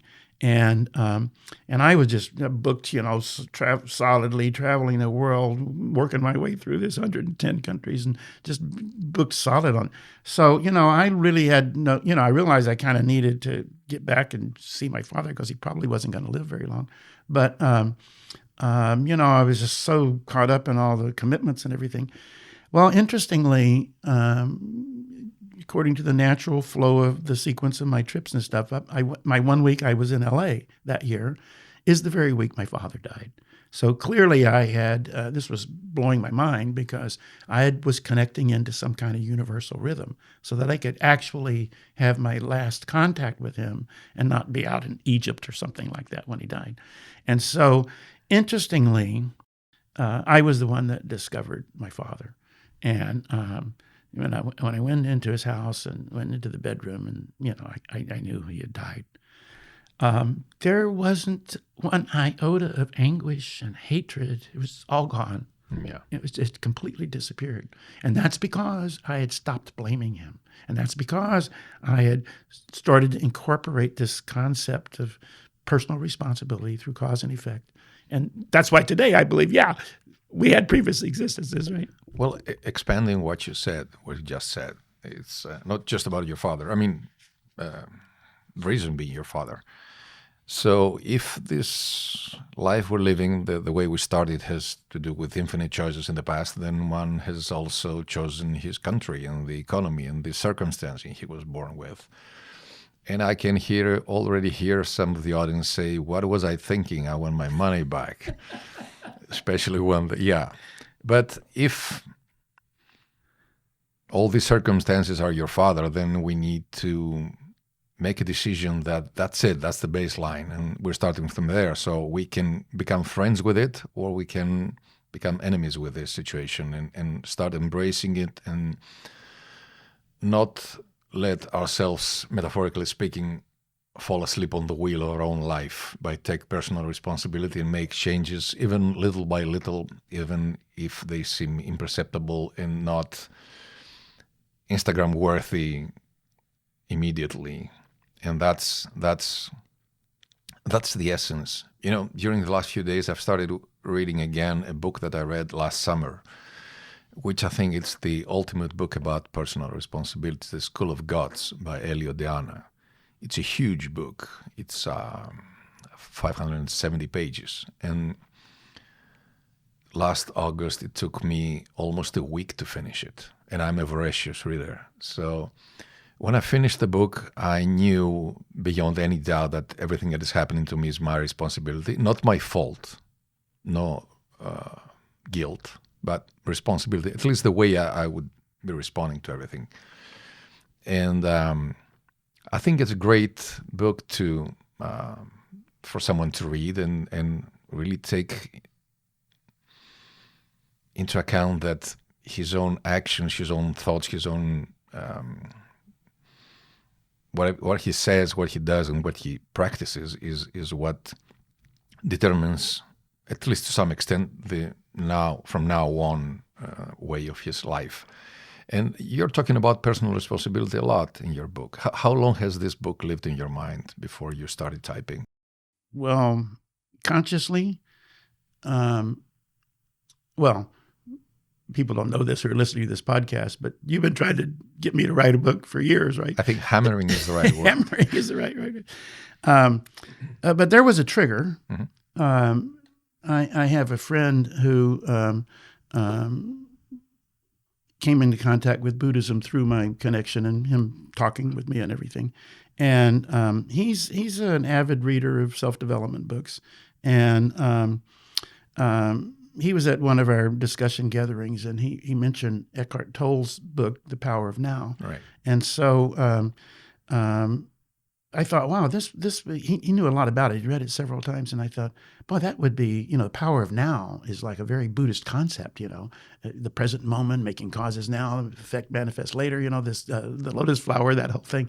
So I thought, it would be, rather than just, looking at myself, I thought, what if I suggest to him that he and I make a presentation at the next discussion gathering on the concepts in that book, The Power of Now. Buddhist discussion gathering. It was Buddhist discussion gathering, but Tolle's book is not about Buddhism, but it really embraces a lot of Buddhist concepts, and so something that the Buddhist people gathering at that meeting would be very interested to know about, and it would give my friend an opportunity to actually take some action. Inspire others and that sort of thing through, instead of just reading it for himself, he would be sharing all this stuff. So I thought, this is great, And so, I quick bought the book and read it, and he and I made this presentation. This was about a year ago. And at the end of that meeting, it finally crystallized. Now is the time for me to write this book. And, And I'm an experienced writer. I'd written a love story novel. I'd won an award on it for best first book fiction the year that I was first published. So I had some experience writing. The title of the book was? The Journey from Kamakura. Okay. And yeah, it's about my life, but I fictionalized it all, so it's really dramatic. People dying and all kinds of stuff. I'd hired tutors and stuff, and I'd kind of really learned how to write. But as a fiction writer, so I wasn't starting from scratch in terms of writing this book. But I wanted to. I knew it needed to be a broadly presented book so that it wasn't just, my experience is the Buddhist path that I fell into, but most of the people who read the book probably aren't Buddhist and might not even be interested in being Buddhist. But there are certain universal concepts about the sanctity of life and harmony and balance and all kinds of things that are Buddhist, part of my Buddhist insights that I've discovered that people can really relate to. So then I came up with the concept of crafting a book that would tie in psychology, behavioral science, human nature, along with these Buddhist insights. So it's not just a book about Buddhism. It kind of blends everything together. And then, coincidentally, I just happen to have this great friend, Giannis, who personally possesses 1,300 self-help and entrepreneurial books, right? You've read everything. And so, you could point me to more books I could read and all this kind of stuff. And very quickly, you wanted to see my first draft, and it was only psychology and behavioral science. And you're going, boy, this book is never going to sell if you don't put your life into this book. And because I was just quoting platitudes. You were really great at spotting the platitudes. You read every platitude in the world, and because you read all these books, so you know what's a platitude and what's not a platitude. If it's just theoretical understanding, but people can't really do it, then it's like a platitude. It's all stuff you can't disagree with, but how do you live it, right? And so what you encouraged me that, you got to put your life into this. All these struggles and this, in a way, you'd think, boy, my ego comes to play. Do I really want people to know about all this stuff? I went through it and everything. And it was, kind of a humbling experience, but also part of my process of grappling with the ego and everything. So I dove into it.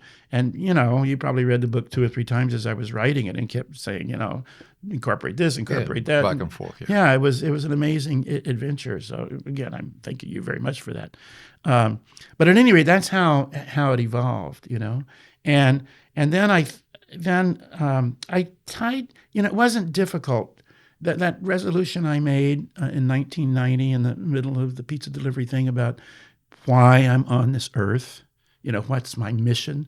Now, next month I'm 80 years old, right. And, if I'm lucky, my mom's 104, so I probably got 24 more years at least, right? But who knows? Men tend to die younger than women, right?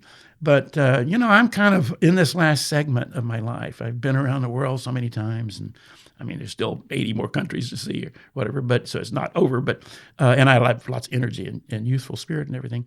But I realized that this book is just another aspect of being able to, in my own kind of way, good or bad, to make some kind of effort to inspire people, in a kind of a non-sectarian kind of way, but just through my own personal experience. So in that sense, the book became a very different kind of self-development book.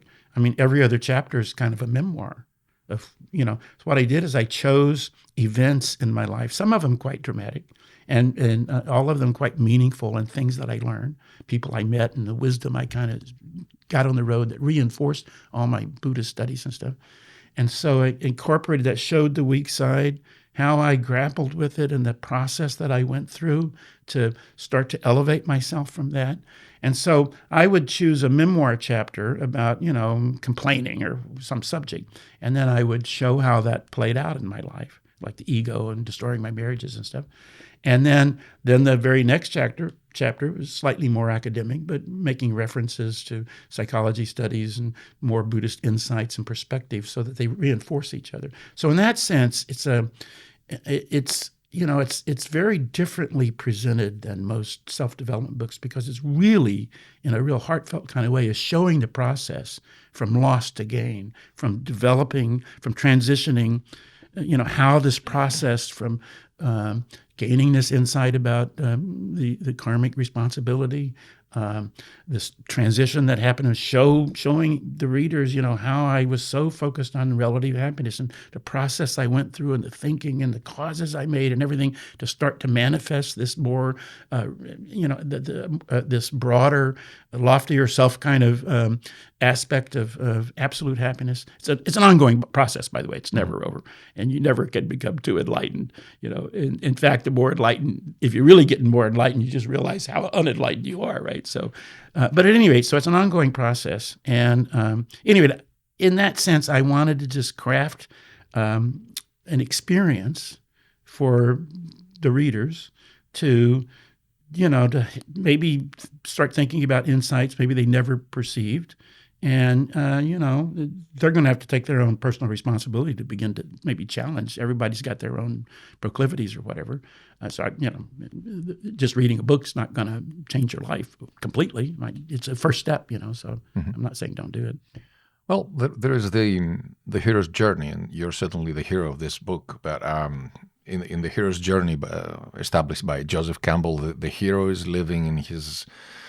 maybe in the village, cultivating, vegetables and everything. And then there is a challenge that the dragon is coming to the village, or he has to go save a princess, or get the Lord of the Rings. In Lord of the Rings, he has to go after the ring. And in the beginning, he refuses because he underestimates his hidden powers. Then gradually, for any reason at all, be it a bankruptcy or, whatever catalytic event might happen in his life, he's accepting the challenge and goes out of his comfort zone and starts challenging the future in a way. And in the course of things, both friends and mentors and help and also adverse situations appear, testing him and having him going up and down. And you certainly had all those, your fair share of all these situations. And many, I've read of the book, of course, during all these period of time, and there are so many events about people that you met during your travels, because travel is much more than going to other countries and seeing the countryside or the landmarks and visiting museums and eating at restaurants. It's about meeting people, local people, and having person-to-person encounters with them and benefiting from their philosophy, their way of life, the way of thinking, giving and taking and teaching and being taught and exchanging views and value. And you've told me about so many of these guys people you've met. If I'm spelling it correctly, there is a young guy, Nguyen Thanh in Vietnam. Am I spelling it correctly? It's Nguyen Thanh. Okay, I got it. 50%, 30%. And I'm not Vietnamese, so I'm probably mispronouncing it. Okay. So would you like to tell us about him? He's in your book. You're describing things you lived with him. Well, I didn't live with him. But experienced. Encountered him on a trip. Really, the duration of our friendship was a week or 10 days, something like that. So I was in Vietnam. I'd been there many times before. And each time, I visit a place, I try to dig deeper, photograph different things, and have, deeper and more meaningful experiences. When I encountered young Nguyen Thanh in Nha Trang, Vietnam, by then I was, starting to see the value of youth, and I could see, a nurturing thing that I had never developed in my life, and so this kid was really different. This was in the early 90s. I think Americans first started going back to Vietnam, after the Vietnamese War I think it was 1993. So it was fairly new. And Vietnam wasn't very well developed. So all the kids were entrepreneurs. They were out there selling baskets and postcards and, all kinds of stuff. The postcard was $1, right? And it was probably only worth 15 cents back then. And so every kid approached, and they had all learned some English. So they had practiced their spiel, and they just, they'd come at you from all different directions, So I was at a restaurant, an outdoor restaurant, and this kid comes along, and I could see his bag of postcards there, but he didn't offer to sell me any. And How come? I didn't know. And I thought, why not? Because I expected it. I mean, I've been around the block a couple of times. I could spot these hawkers coming from everywhere and every scam and everything, right? And so I was intrigued by that he hadn't offered to sell me anything. It's coming, But then he just learned a better strategy to sell postcards, and that's why he's not going to hit me with it with the first breath, right? So we talked a little bit, and I was really impressed by his open mind, and he was so excited that I was American. And I kind of, when I went to Vietnam the first time, I really expected animosity. I mean, here we obliterated their country, and My Lai massacre and all of this stuff. I just expected all kinds of hatred and animosity. I'm coming from the West, where we blame everybody, right? And I didn't feel anything like that in this kid's life, and so I was intrigued by that, and we talked for a while. He still didn't try to sell me any postcards. And so I said, why don't you join me? We'll have a bowl of soup and a noodle soup. And he said, sure. And he's so polite, and he was just so youthful and exuberant and loved America, and he knew all the names of all the capitals of the states, and it was just like blowing me away, And in the course of events, I discovered that his grandfather had died of Agent Orange. I get kind of emotional when I think about this, But here was this kid, influenced by a war that he wasn't even born yet. And you know what? He wanted to be a doctor. And so I asked him why, and he said, to keep people from dying. Oh. I'm going, whoa, this is like... Okay, that's amazing. And so every day, Nguyen came by. Nguyen is his last name. Tan is his first name. So Tan kept coming by and come and have some more soup. He always had his bag of postcards. I could see him down the street selling them, but never tried to sell me any. And he told me that Nguyen was his family name. Tan is the second word, but it's his first name. I said, well, you can call me Glenn. No, Mr. Glenn. It's always Mr. Glenn. So we had this incredible relationship, this bond, and I was learning so much from this kid. I was so impressed that he didn't have bitterness. He hadn't learned bitterness. And this gave him all this freedom, opened him up for dreams and stuff. And this was like, oh, wow. And with my motivation to try to want to give hope and inspiration, this is like I could share these kinds of things. How old was he again? I did 10 or 11 or 12, something like that. And maybe 12. Because he's very wise for his age. And so at any rate, the week came to an end, and he'd become my tour guide and took me. We have bicycle cyclos there, and so we get on the front and we were being pedaled around town.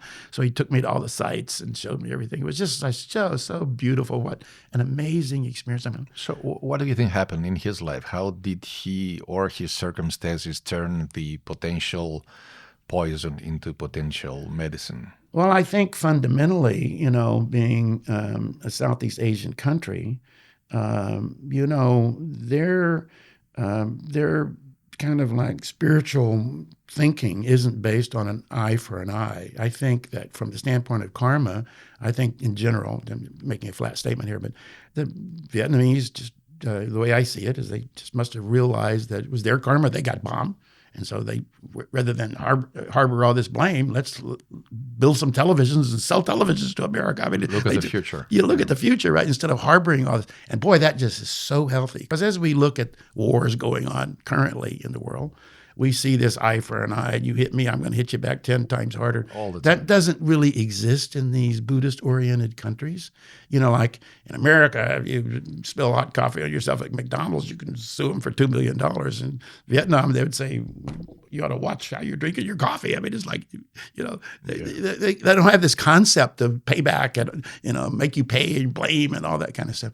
So I think the kid was taught differently by his grandparents and his father and all this sort of stuff.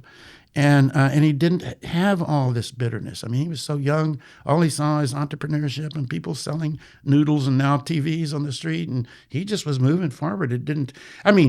Clearly, his grandfather died of Agent Orange. He knew about this. And it affected him in a way that he wanted to be a doctor so he could save humanity kind of thing. So it wasn't like it didn't play a role in his life. He just wasn't harboring all that blame. Right. And I thought, boy, if the whole world could live like this, we would really have world peace, right? So it came to the last day, I had to leave. And Tan and I made a pact that he would show up at my hotel and go with me to the airport and see me off. And, I gave him the time and everything. We're going to go on a bicycle cyclo. And so I'm waiting out. I got already reserved the cyclo. The guy's waiting to pedal me away. And the clock is ticking. I got to get there for my flight. And Tom just wasn't showing up. And so I started, maybe he had an accident or something happened. And even the thought crossed my mind is maybe he was a phony after all. And I go, that couldn't possibly be true because of the bond that I'd established with him. And so, I just, I had some anxiety, but I had to say goodbye to him. I couldn't leave. I was thinking, I'll cancel my flight and go tomorrow. I got to go find out what's happened to him. And then off in the distance, I see this little kid. He had borrowed a bicycle, way too big for him. And he's pedaling like mad down the street, and he's running late because it took him a while to get the bicycle and everything. He pedaled up, Mr. Glenn. So I just had this moment of relief that he was safe and everything. So we went to the airport, and it was kind of difficult to say goodbye. But, I wasn't coming from the standpoint of any loss, because I knew this kid, he's going to have a great future. And everything I was trying to encourage him with was pointing toward that, towards encouraging him to live that kind of life. And so at the very last minute, back then you could kind of people could go into the airport and wave at you out the window and stuff. You can't do that now. But at the last minute, I looked over and I saw, to cry again, saw this bag of postcards, and he still hadn't tried to sell me any.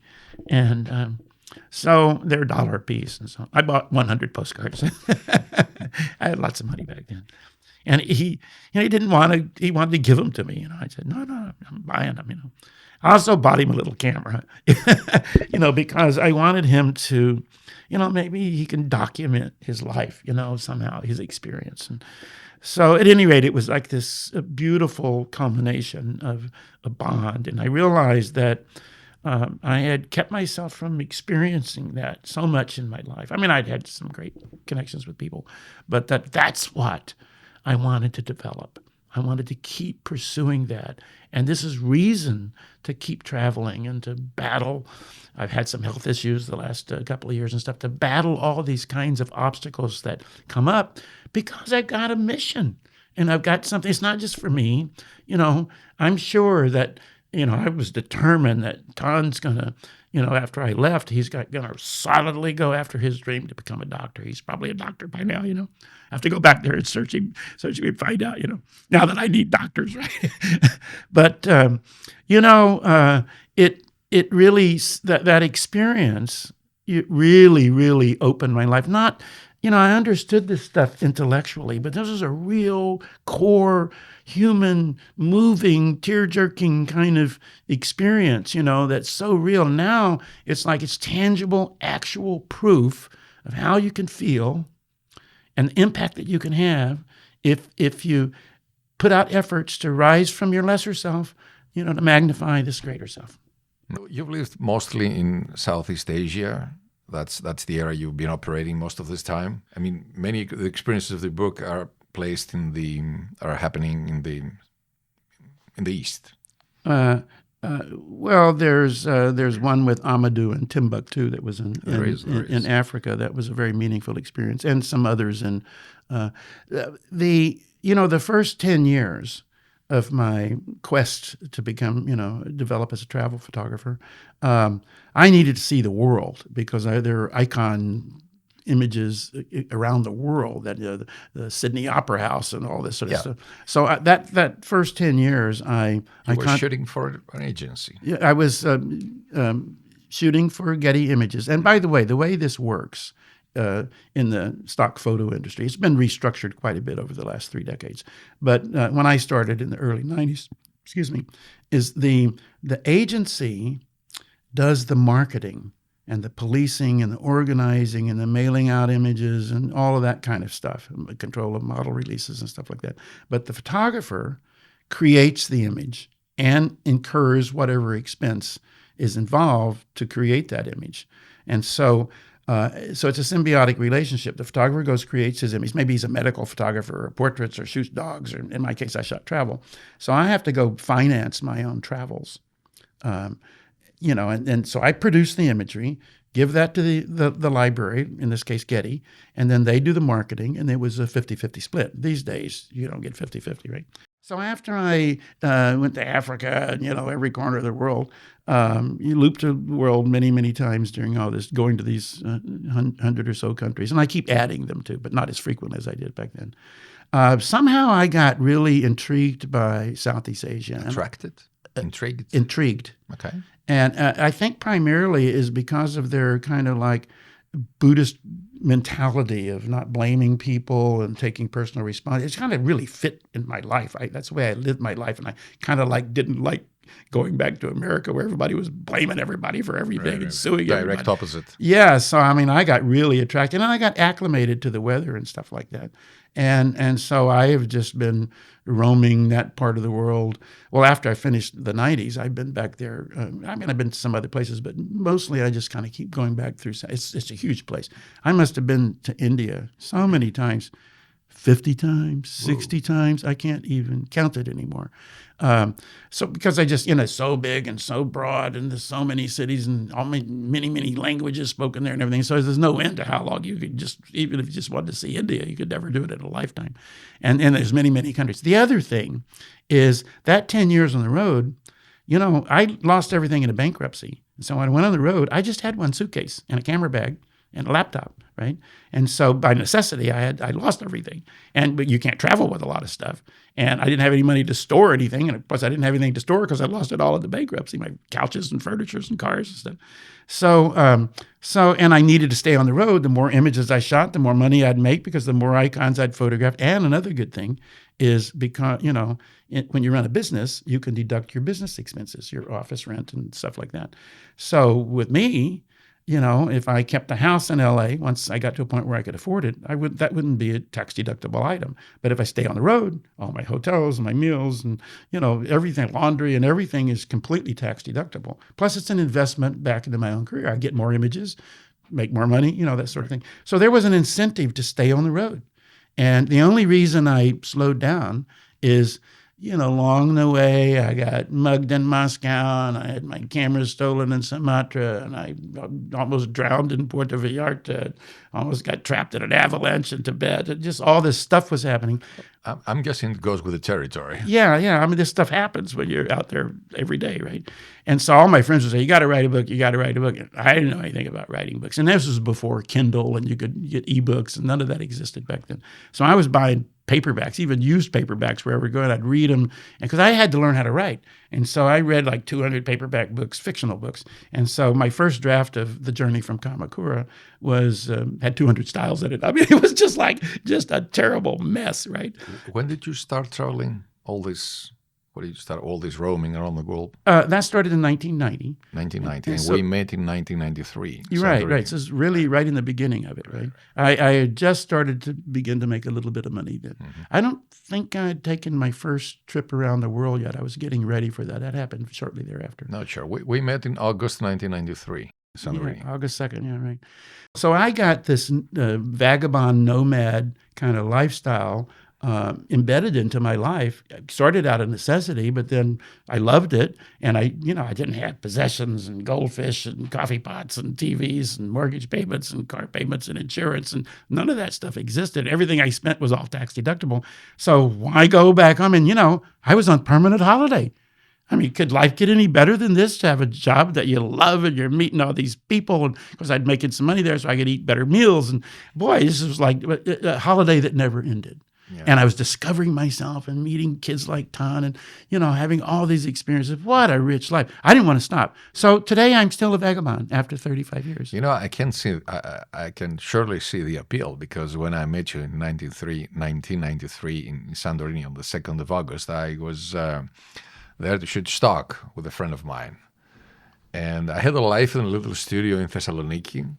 But when I came back, all I wanted to do is pack a bag and become a travel stock photographer of some sort, because I knew that I would love this life. Not being attached to stuff, but then, proclivities from the past. Mm-hmm. Well, Giannis, it's 32 years later. You've read the book 3 times already. Yeah. So get your bottom end in gear and get out there on the road. I'm packing my bags. So at any rate, that's, now I must say that at the end of the 90s, Photoshop had kicked in, the internet was getting live, and by then Getty was requiring that the photographer do all the back end work because it was film images needed to be scanned, and so there was a bunch of Photoshop, so I had to learn Photoshop and stuff. So I bought a condo in LA at the end of the 90s, hired a couple of young students to teach me Photoshop, did that for about a year, and I had to get the hell out of there because I was like getting so bored. I had to, so I was never at my house, and I went back on the road traveling, and eventually produced the book. This is why you came in 2002. At the end of that year, The Journey from Kamakura was published, which, by the way, I rewrote last year before I finished Hidden Powers. Completely or re-edit? Completely rewrote it. Right. And well, first of all, I was just going to go, back then we were talking about film and CDs and stuff that doesn't exist today, right? Yeah. And so I wanted to kind of clean all that up. So you adapted it to... Yeah, I wanted to adapt that. But then along the way, I realized I needed to add backstory. I'd already halfway through writing Hidden Powers. And so, I was just... I was having an editor look at a couple of chapters, and that was taking her a long time. So I had nothing to do, and I thought, okay, once I got into reworking The Journey from Kamakura, I just rewrote virtually everything to make it more dynamic, and I put in backstory. So it's a completely more current kind of book now. Okay. Yeah. Okay. But then you're mentioning other stories like the meeting Desmond Tutu in Bali, which Bali played a significant role in your life because you built a house there, you built an estate, you had created a base for a certain period of time, and then things changed again. But Desmond Tutu is one of the people that seems to have influenced you. Just a quick backstory. I have a degree in architecture, and I never practiced. And at the end of about 2005 or whatever, I'd made maybe $3 million in stock photo royalties. My photographs were through Getty were published more than 100,000 times. So I was generating quite a bit of passive income. Even if I didn't work, all these images were still being sold. So this money was just still gushing in. And so I realized that if I didn't finally design something, maybe this lifetime would pass by and I would never utilize all that great training I had. I mean, I was really never a practicing architect, so I didn't really know how to do it. And back then, I used to draw with T-squares and stuff, and now it's all computer CAD drawings and stuff. So there's a lot of stuff I needed to learn. So I had enough money to build anything I wanted. Well, I didn't have that much money. I had a spare $1 million sitting around, and that wouldn't build something really, really, really grand in the States because things cost too much. But I'd been to Bali many, many times. I love the culture there. And because of the nature of things being so cheap, I discovered that construction costs are 10% of what it would cost to build something in the States, right?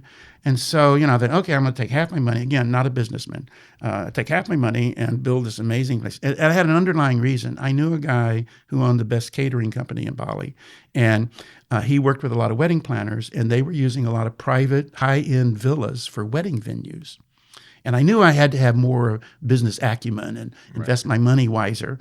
And so he told me that if I built this really, really high-end estate, a retreat kind of place, that I could rent it out for weddings. And that the way it works is you have a 1-week wedding where the wedding couple stays there for a week. They pay $25,000 for that. And he said I could have a wedding every single week throughout the year. There was a business underlining. Yeah, man, I could make, when I wanted to go out traveling and be my nomad again, I could make $100,000 that month, right? So this was going to be an amazing investment, right? And, but there were a couple things happened. Digital cameras came, the internet came. Suddenly there were trillions of images on the internet. Well, you can imagine the value went way, way, way, way down. And then the global economic recession happened in 2008. I'm halfway into this thing. Because I'm not a businessman, my $500,000 investment became $1 million. Now I had spent all my money. And then the world stopped. and stock photography dropped. I was making $25,000 a month. It dropped to plus Bali time. Everything was taking a long time. My stock photo income from Getty dropped to $100 a month or something. Yeah, just like it was nothing. So I tapped credit cards because this is machine going here. I'd become the general contractor. I had 120 workers. I mean, this was a grand place, 21 levels of water, inverted pyramids, underground rivers, and art galleries. I mean, this was going to be an amazing place. And so I just let my dreams go wild. And again, no business sense. So when something happened outside of my control, this global economic recession, it shut down the whole world. I'm halfway done. And now I can't sell it, right? So, and then before I knew it, I was tapping credit cards to keep this, my 120 staff. I used to have 5, now I have 120, trying to keep this thing going because it's at this point I couldn't stop. It was into it too deep. And before I knew it, I'm way, way deep into credit card debt. And it took 10 years to sell this thing. So you can imagine what that next 10 years was. I remember the estate because I spent some time there in 2013. Is that 3 or 4 years after I left? Yeah. Right. I stayed with you for 5 months trying to find part of my self-development in Bali. I moved from Thessaloniki to Bali for 5 months, and then I came back to Thessaloniki, having been enriched in ways that I couldn't thought possible in the beginning. But yeah, I do remember the estate and the whole underlying mentality and everything. It was a great plan. So when someone is on the road for so many years, you develop certain mentalities and certain ways of life and acting and thinking and persevering that are not available to the person that lives in the city. You're living out of a suitcase and a photographic bag, and how is that feeling different? Do you think, what was the response of your friends during that time that were still living in the city with their families, working in cubicles under the company label? Did you have any encounters with those people? What were they telling you? What were they advising you? Well, a few of them said, when am I ever going to get a real job, right? Yeah. But let me tell you, I had actual proof. I mean, eventually, I made a lot of money and was building this amazing house in Bali and everything. So it was kind of, nobody could really question it at that point that, I would get a real job because whatever I was doing was working. Show me the money. And you show me the money, and I was showing it to him, right? And I was living the life and doing all this stuff and no obligations, still no goldfish, still one suitcase. And, I realized that now everybody chooses their own path. I chose to not have... consciously or unconsciously, or both? Consciously. For example, we want a partner, and we choose to get married. We choose to have families. We got to support that. We need a 9-to-5 job, and we're too young for retirement, so we got to work, and so we kind of choose a path. And lots of happy marriages out there. People really, really enriched with all the dynamics of that. A lot of unhappy people as well. That's why the divorce rate is so high. But my path, kind of as a solo artist kind of thing, is I had always wanted to get out from under those kinds of obligations. And also, interestingly... Was this instinctual? Sorry to interrupt. Well, not... Or conscious? How? Well, as it unfolded, it became a conscious thing that I wanted to perpetuate, For example, my Buddhist practice over all these decades, now I'm 52 years doing it, I don't really have fear. I don't really have stress. I don't really have anxiety because I function, I go bankrupt and have to deliver pizzas, and I rebirth myself. And I lost my Bali project, and I rebirth myself. And I'm turning 80 years old next week, and I'm starting a 20-year trip, and that'll get me to 100. I mean, I'm just always constantly rebirth. So I never wanted to me, obligations and things were like, quote, encumbrances. But to most people, they're not. So is this the ultimate flexibility? Yeah, but I'm not suggesting that would work for everybody because in my particular case, I don't get lonely. Well, nothing works for everybody. Yeah, right. And I'm just saying in my case. So I'm just saying this is my life. I told about it in the book, and I'm not suggesting people try to go live that life. It probably would be a disaster for most people. But this is just my experience and what I went through it and what I learned. All the you can still get depth of learning and all this self-awakening, whether you're doing the crazy way, all my friends thought I was a fanatic, what I mean, crazy guy, some eclectic guy, but, there are a lot of people that have such rich lives with their families and kids, and there's such a beautiful kind of thing. Great. It's absolutely great. So I'm not suggesting people kind of go adopt my lifestyle or whatever, but in the context of however we choose to live our life, we still have issues like, is our happiness based on relative things or absolute? All these same kinds of issues we got to grapple with, no matter how we want to orchestrate our life, right? Well, what you're advocating is that circumstances don't determine our destiny. Absolutely not. Now, that when you're armed with tools, which I talk a lot about in the book, not just platitudes, but real tools. Tools such as? Well, let me complete my thought, and then I'll mention that. When you're armed with these tools and perspectives, then the difficulties and the obstacles and the challenges don't become roadblocks. They become fuel for where you want to go. But how do you activate this? We all know we ought to activate our inner life force. How do you do it? I mean, a lot of books I read, they talk about some things that are all valuable, like writing gratitude, keeping a gratitude notebook and a gratitude journal, and appreciating all the things that you do have. And these are all really valuable things. Some people take cold showers to wake up and get going. But a lot of these kind of avenues of pursuit are kind of superficial. They don't necessarily... Too mechanical? Taking a cold shower in the morning will definitely wake you up. Will it help you activate the power to change your karma that causes you to have cancer or whatever? Probably not, right? Mm-hmm. So what people really want is a way to activate the inner power, the hidden powers. And the other second half, the subtitle of the book is Hidden Powers, How to Transcend Suffering. Not how to get rid of it. Because I say in the book, I explain how that suffering actually, without it, we can transform it into this great life condition, right? So we transcend the suffering. We don't necessarily eliminate the problems. So the initial suffering is a given. Well, look, life is gonna be full of difficulties. In Buddhism, it talks about birth, old age, sickness, and death. These are like the four sufferings of life, so to speak. So we can't escape. The four horsemen. Yeah, we can't escape the realities of stuff. I mean, our bodies get old.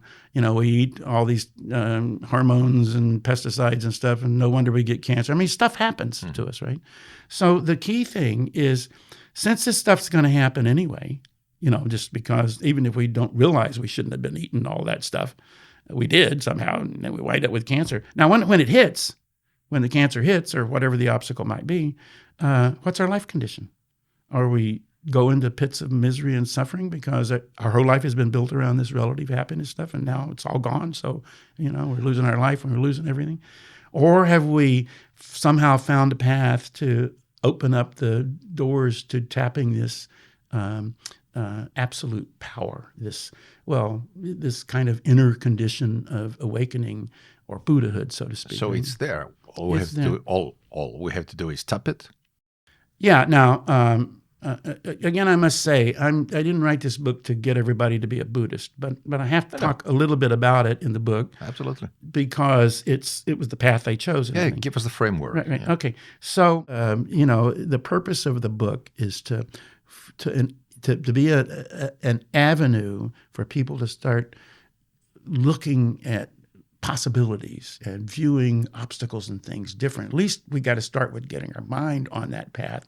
How to activate it at the core, this is where these tools I just mentioned start coming into play. So if somebody, you only go so far doing it intellectually. At some point you got to go to the gym and lift the weights to get those muscles. You can't just read about them. Yeah, well, I think that going to the gym is more natural to us, but life is the big gym, and using adversity to overcome personal challenges is something that doesn't really resonate with many people because it's tiring, it's painful. It challenges established beliefs and assumptions that everything should be going pretty much well, and why am I tried under these circumstances? I don't want to. I want my peace of mind.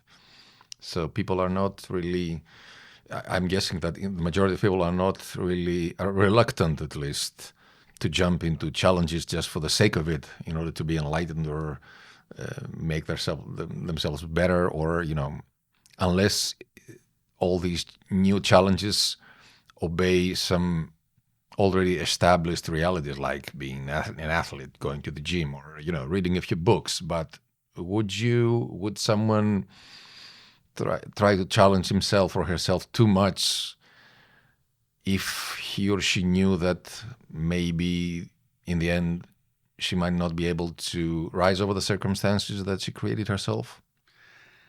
Okay, so first of all, I want to say, even though I've been grappling and dealing with these kinds of things for this last 5 decades, I'm not asking for more problems. I mean, none of us want these more problems, right? But come on, they're coming. Stuff's happening. I mean, last year I had developed heart disease and clogged arteries and type 2 diabetes and rheumatoid arthritis and cataracts. And now I have macular degeneration. I can hardly see. It's really hard for me to read. I can't see the periods at the end of the sentence. So age and stuff causes all this stuff. So stuff's coming, not just health, but life things change. Everything, the only constant is everything changes, right?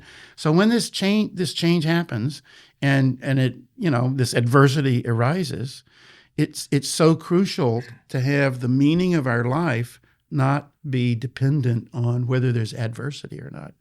That absolute level of happiness that can be manifested through, all of these tools and things that I'm talking about, can actually enable you to manifest a life condition, not a mental condition. That's just positive thinking. It's hard to keep positive, right? But when the crap really hits the fan, it's the life condition that's important. It's possible, and me and a lot of people are pursuing these avenues and showing that it actually can be done. That's why all these examples are in the book, to show it actually can be done. When we start to tap into that inner hidden power, it's hidden until we start to tap it. Then it becomes manifest. People can actually see it. It becomes obvious. Becomes obvious because there's actual proof, right? And the harder it is, the harder the adversity, the more meaningful the actual proof is. I watched that guy going from the rock bottom, and he tried everything, and every obstacle in the world hit him, and he never gave up. There is a real value in battling stuff, right? Now, we're not looking for it. Yeah, but aren't most people looking at such a case as an exception rather than not the rule, but something that far exceeds their daily capacity to transform? Well, that's the way I looked at it, as an exception. And so I started out, as you mentioned earlier, step by step, grappling with the first thing I learned about Buddhism was this blame thing, and came into this life having already chosen stuff. Once I started incorporating these little steps at a time, even though I didn't believe it, didn't want to believe it, but just thought, what am I going to lose if I just accept it and move on with it? This transformation started to happen. And the actual proof is the way I ended my relationship with my father. Beautiful. So there was a transition period for you too.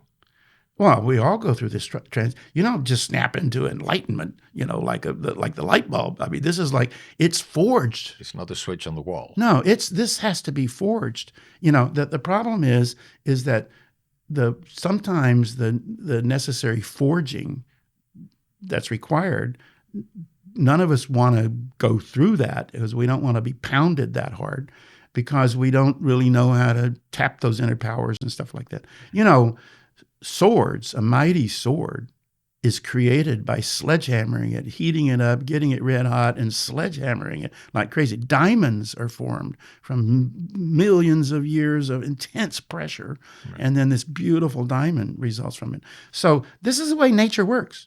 Pressure and obstacles forge diamonds and mighty swords, right? Yeah, but the human brain says, you know what? I would like the event without the process. Yeah, well, we all want it to be easier. But believe me, this isn't hard to start. You don't have to manifest these mystical powers overnight to be able to do this. I certainly didn't start out that way. I started out, weak and crying and suffering and wallowing and, all this kind of stuff. And I just took it a step at a time. I battled every little failure and, started accumulating this actual proof. And ultimately, it wasn't one of these believe and ye shall receive kind of things. The belief came from actual proof. Oh, and over time, and it doesn't take 50 years. I mean, I just happen to have been doing it that long. Over time, this rock solid foundation can be built. And it's not, if people look at this, here I am now with all these difficulties, how can I ever get there? And I can't even begin. Mm-hmm. This is like overwhelming. It's just not that complicated. It's very, very simple, We just start where we are right now and just find one little step we can take, one tiny little step that we can take I may not have, I'm at rock bottom. I maybe can't go, flying around the world creating all my images, but I can rent my house out. I mean, I found the one step, right? Right. And so we find there's always one little step in there. And every situation's got that one little step. And so somehow we have to train our brain or kind of get in. Now, I'm fortunate because when I forget that, I go to one of these Buddhist gatherings and hear all these people talking about something. I can probably do that. And then I go back home and I re-energize, right? So that process really, really, really helps. It's hard to do this in an isolated world. And you think about it, world peace is people interchanging and rubbing against each other, sometimes not comfortably, but the whole point is dialogue comes from people listening and talking and expanding and challenging themselves too, and we eventually can expand ourselves, right? So when I get in my own little isolated world, first thing I do is if I'm traveling in India or wherever, I go on Google, I find the nearest Buddhist gathering I can get to because I know I need to make a cause to lift myself higher. But anyway, I don't have to have the power today to solve all these huge, tremendous problems that many people get buried with. We just need to start to go gradually. Yeah, do the things gradually, step by. What is the very, very next step that we can take? And that's why I wanted to kind of present these various avenues in the book to show everyone that through my own example, that it can be done when it seems impossible. And this is the process I went through, and these are the things I learned, and these are the lessons I learned from all these people like Tan and many others that I talk about in the book. And it reinforces this whole, none of these people ever heard about Buddhism or anything, but the concepts they're living are exactly Buddhism, right? And so I've learned, I'm getting this wisdom reinforced in the environment, and it's matching exactly what I've been studying all these years, and I can incorporate that, I think I've got a real job. So you have to isolate your will and your thoughts and your mind from the surrounding reality sometimes, because sometimes the reality around you is very pessimistic or is getting you down, is depressing. So you have to be able to isolate your thoughts, or at least use what was the book, Jonathan Livingston Seagull, birds of a feather flock together mentality. You have to find your own in order to be able to sustain this line of thinking and acting, at least until it becomes more valid, more not valid, more strong. It gives you more independence in thinking and practicing. Well, we have to be careful when we use the word isolate, because not isolate. We don't want to remove ourselves from reality. That's not the object. What word would you use? Well, I want to preface this by saying that there are a lot of philosophies, and older Buddhism was like this, that, I think from the beginning, Shakyamuni, the original Buddha, the historical one that we know about, he realized that people were suffering. And so what did they have to do? What could be done to eliminate this suffering? And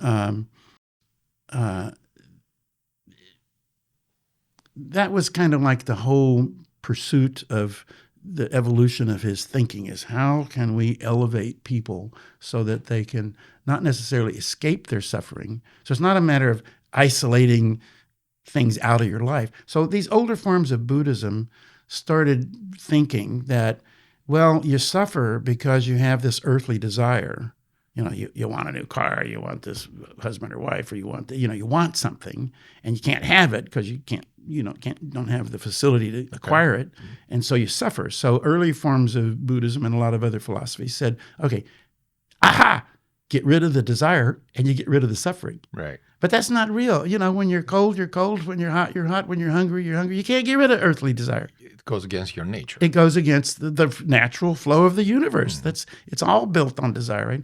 So very quickly, well, over millennia, it took a while. The practice of how to actually begin to tap this inner power started being revealed and through experience. People realized that, they went off to the mountaintop and gave up all their earthly desires, and they were still cold. What I mean, they didn't have a blanket because they couldn't afford to buy one, right? So, they realized through trial and error that giving up earthly desire wasn't the answer. Common sense still has to be applied. Well, it's not just common sense, but it's value creation. So, like, for example, money in and of itself isn't evil. There's the hellish side of greed for money. So you get all this money and you do negative things with it. You buy too many drugs and you drink too much alcohol or whatever you do with your money that doesn't create value. Or acts of vanity. Yeah, right. And then there's the enlightened aspect of greed. I just read that Bill Gates just gave away $51 billion, and he made a comment that they're going to say a lot of things about him when he dies, but one of them is not going to be he died a rich man, right? So the point is that he's still rich. If I had that much money, I'd give away $51 billion. I'd give it all to you and see what you do with it. I would gladly accept that. So, but the thing is, what I was saying is that money, the pursuit of money, isn't in itself evil, because we can do evil things with it, and yes, we can do great things with it. We can create irrigation systems and create libraries and teach people how to help themselves. We can do a lot of great things with it. So the pursuit of money is not an issue. It's the kind of value we want to create with it. So as we elevate our life condition out of this realm of relative, getting step by step, even though it takes a while to begin to get there, to get in the orbit is a better way of putting it. You're never like fully enlightened, but you get in the orbit of moving in that direction. Okay, towards. Right. Moving forward toward that always. Then you're tending.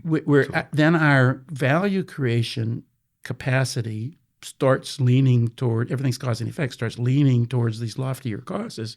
And we awaken from the inner core, gradually the ability to start creating more value with our earthly desire. So ultimately, this highest forms of Buddhism don't propagate at all to get rid of earthly desire. Without earthly desire, there's no motivation. So we need earthly desire. The key thing is to start to orient, our lives through our daily causes and actions to create more value, try to seek the value in whatever the obstacle is, whatever the desire is. How can I create more value with this? And even though it maybe starts intellectually, people are going to find all kinds of paths to help unfold this. In your case, you've read 1,300 books of how to do it, right?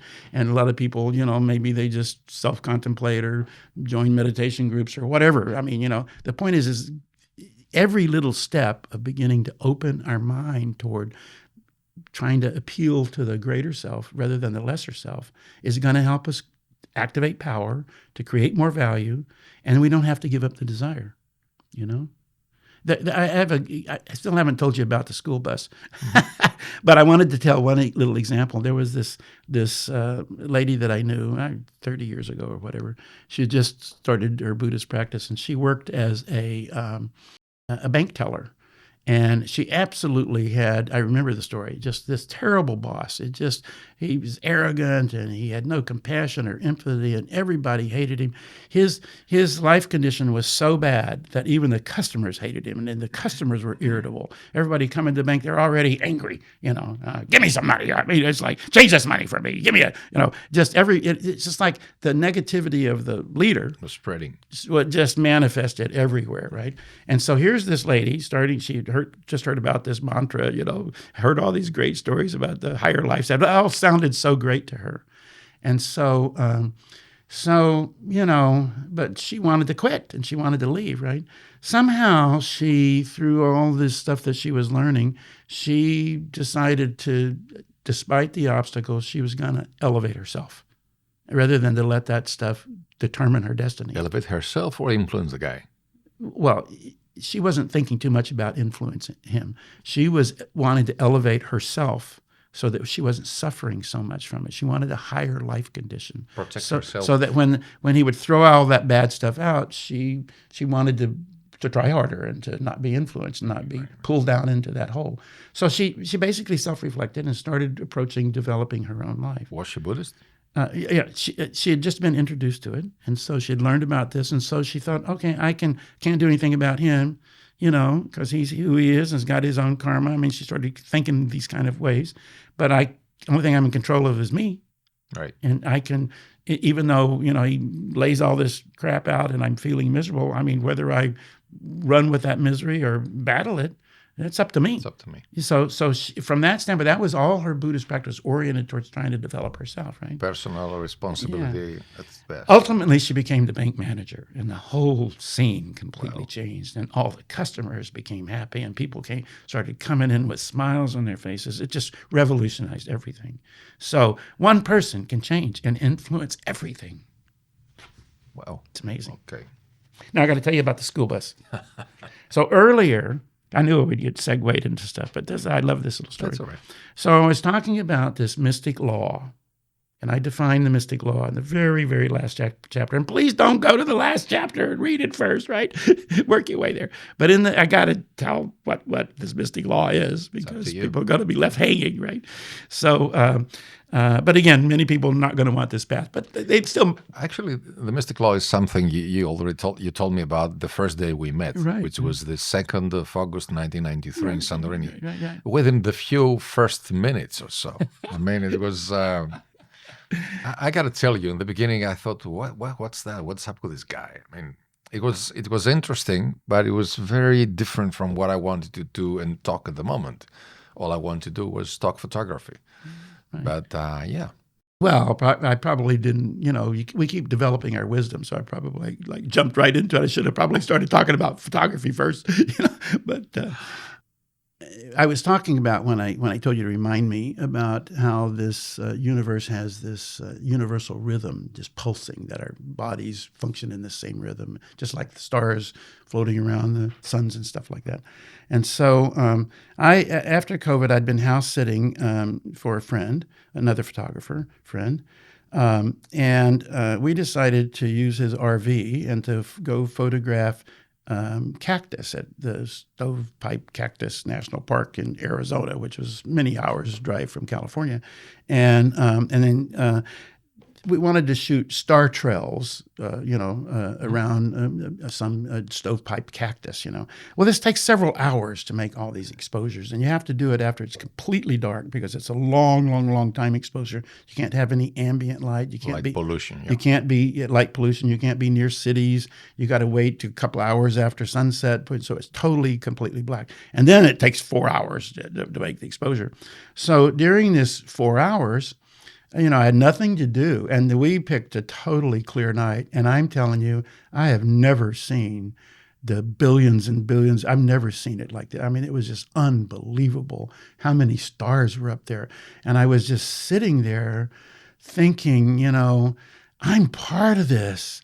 I'm like one of these little stars out there, but there's billions and billions and billions of them out there.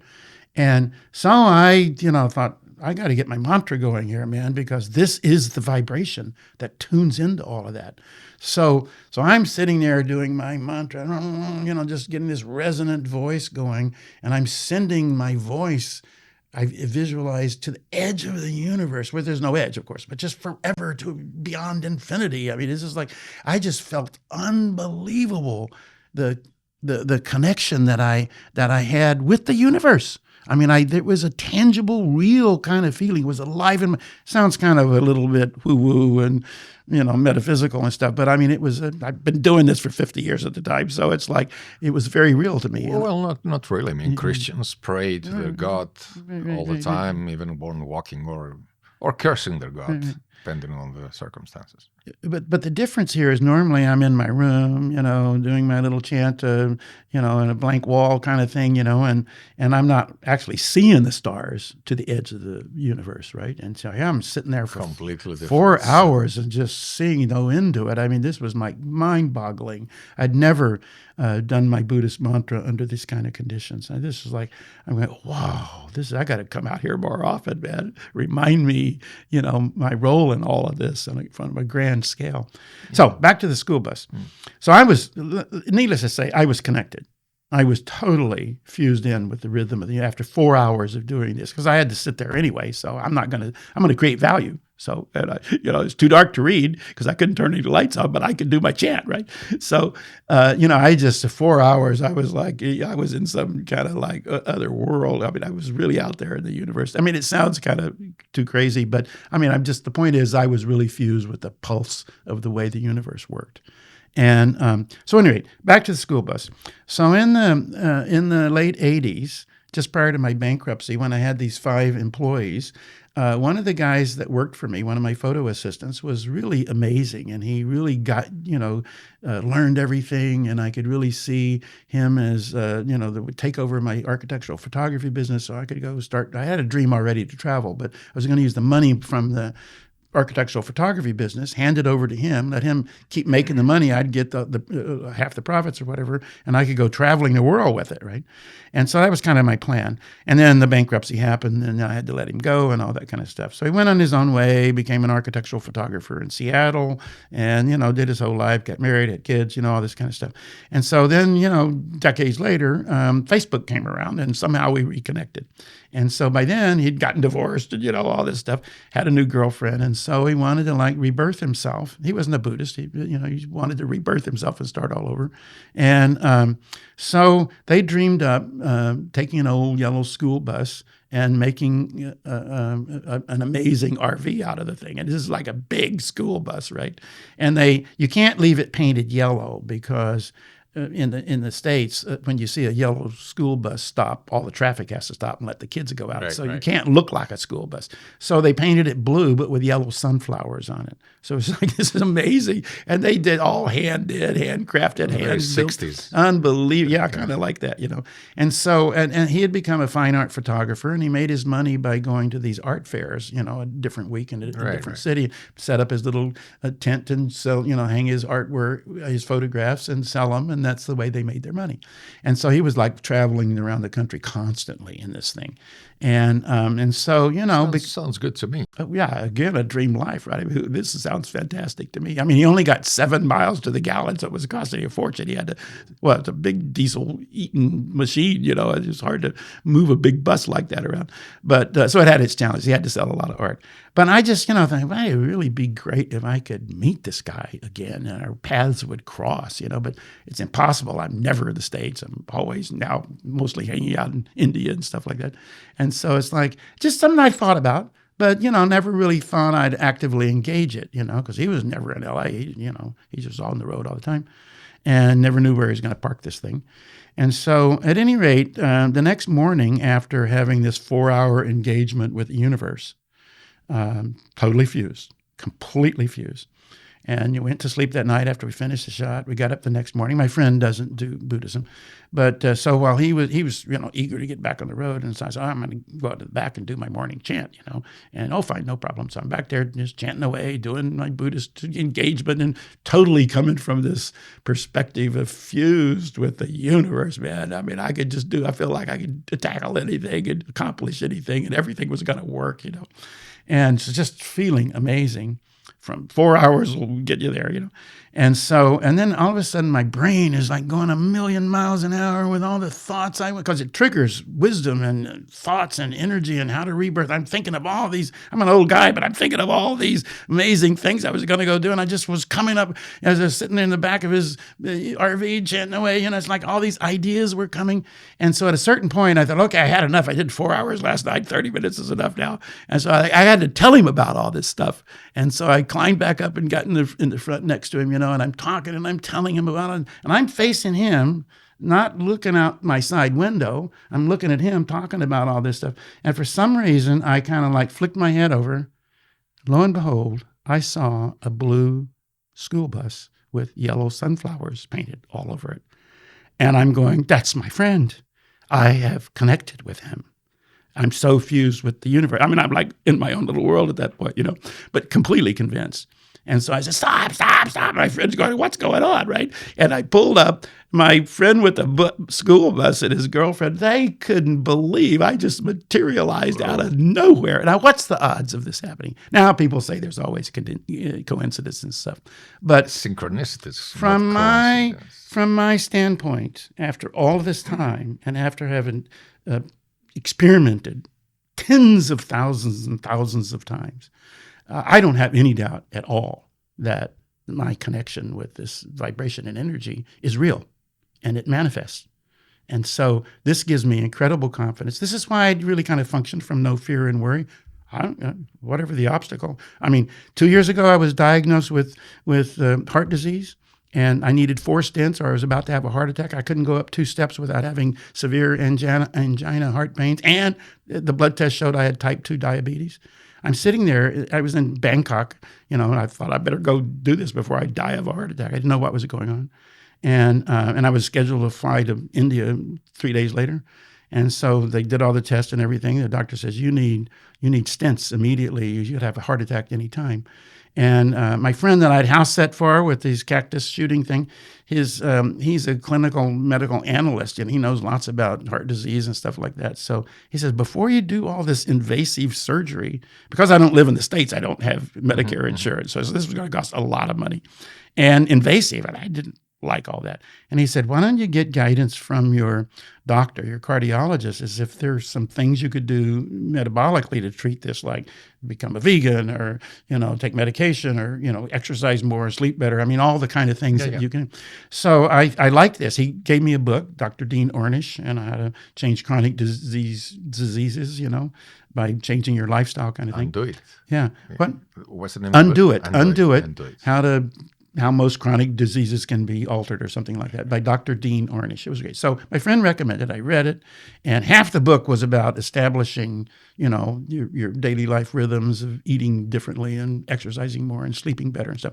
The other, maybe 2/3 of the book actually, was about trying to develop a stress-free life and no worry and meaningful relationships and all that. Well, that stuff was easy. I've been doing that for 50 years, so I didn't have to work on that part. I just switched over and stopped eating meat and dairy and all this kind of stuff. Right. Bottom line, the most important thing is I realized that I could die. My life could be over tomorrow or today, and my mission's not complete, and I can't let this stop me.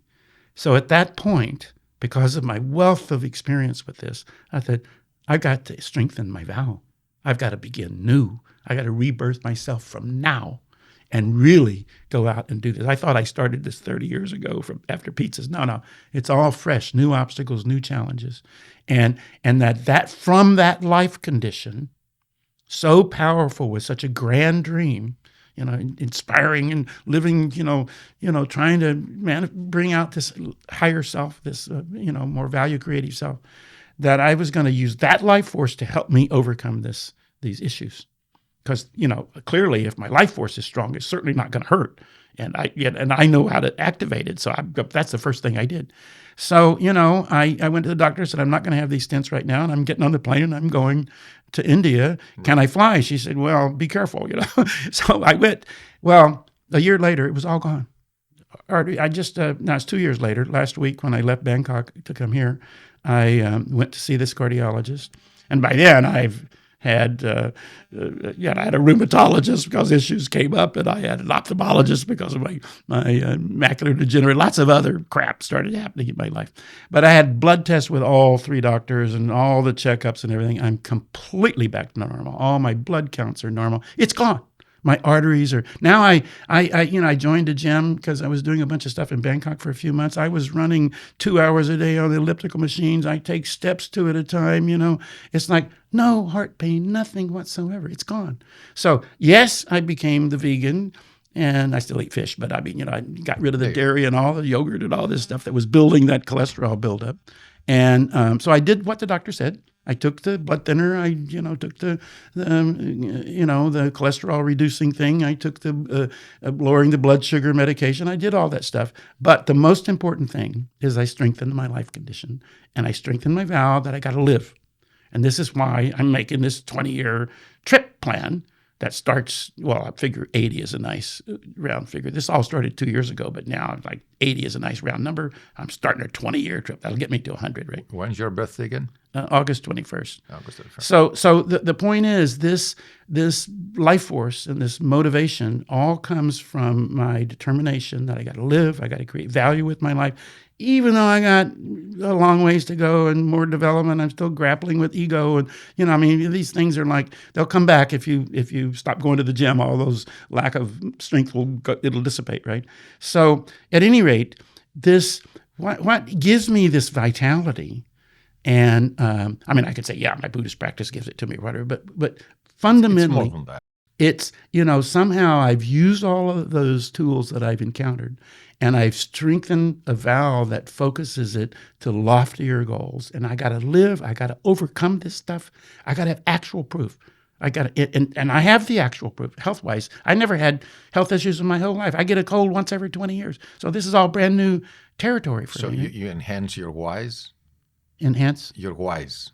Why am I doing that? Why am I living? What's my purpose? What's everything? Right. So I think even if people, might not want to use all the tools I mentioned in the book and stuff, but, we can kind of all start asking ourselves, why are we here? Why are we doing this? And once we start even a little bit, taking a little step of, what kind of meaning can we, what can I, how can I make my marriage better? All these, whatever it is our life is about. Lifting to that out of ourself kind of thing. That's a first step, Well, I think that many people confuse in their minds and consequently in their lives the acceptance of reality with being passive about their lives, like as if things are determined and cannot be changed, and what's the point? Why should I be struggling and everything? And if this mentality supersedes any creative efforts and any sense of development, then you're just have an excuse, not you, in general, to stay in the same lane, in the same level of life forever, perhaps. Maybe even wishing that things that don't change, not because they're good, but because you have been used to the misery or relative misery of your circumstances. That takes quite some courage to be able to say, you know what, I'm not satisfied with what I'm experiencing, so I'm going to gather my strengths and move on. Not just incremental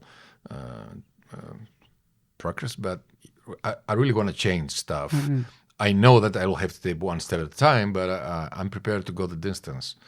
So most people, maybe they do not think that way, and they are not willing to act that way because it takes some sacrifice. Probably primarily because they haven't seen ways to rise above that way of thinking, right?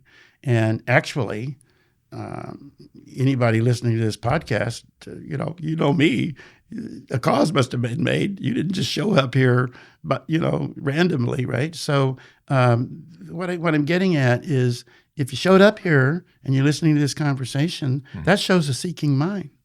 Right? Absolutely. And that's the very first step, is to say, okay, to say the least. Yeah, to say the least. Yeah, it's I keep saying this is the first step, but that's a really important one as well, right? This seeking mind. So if you don't have a seeking mind, but you're not happy, or your life could be richer, or your life could be happier.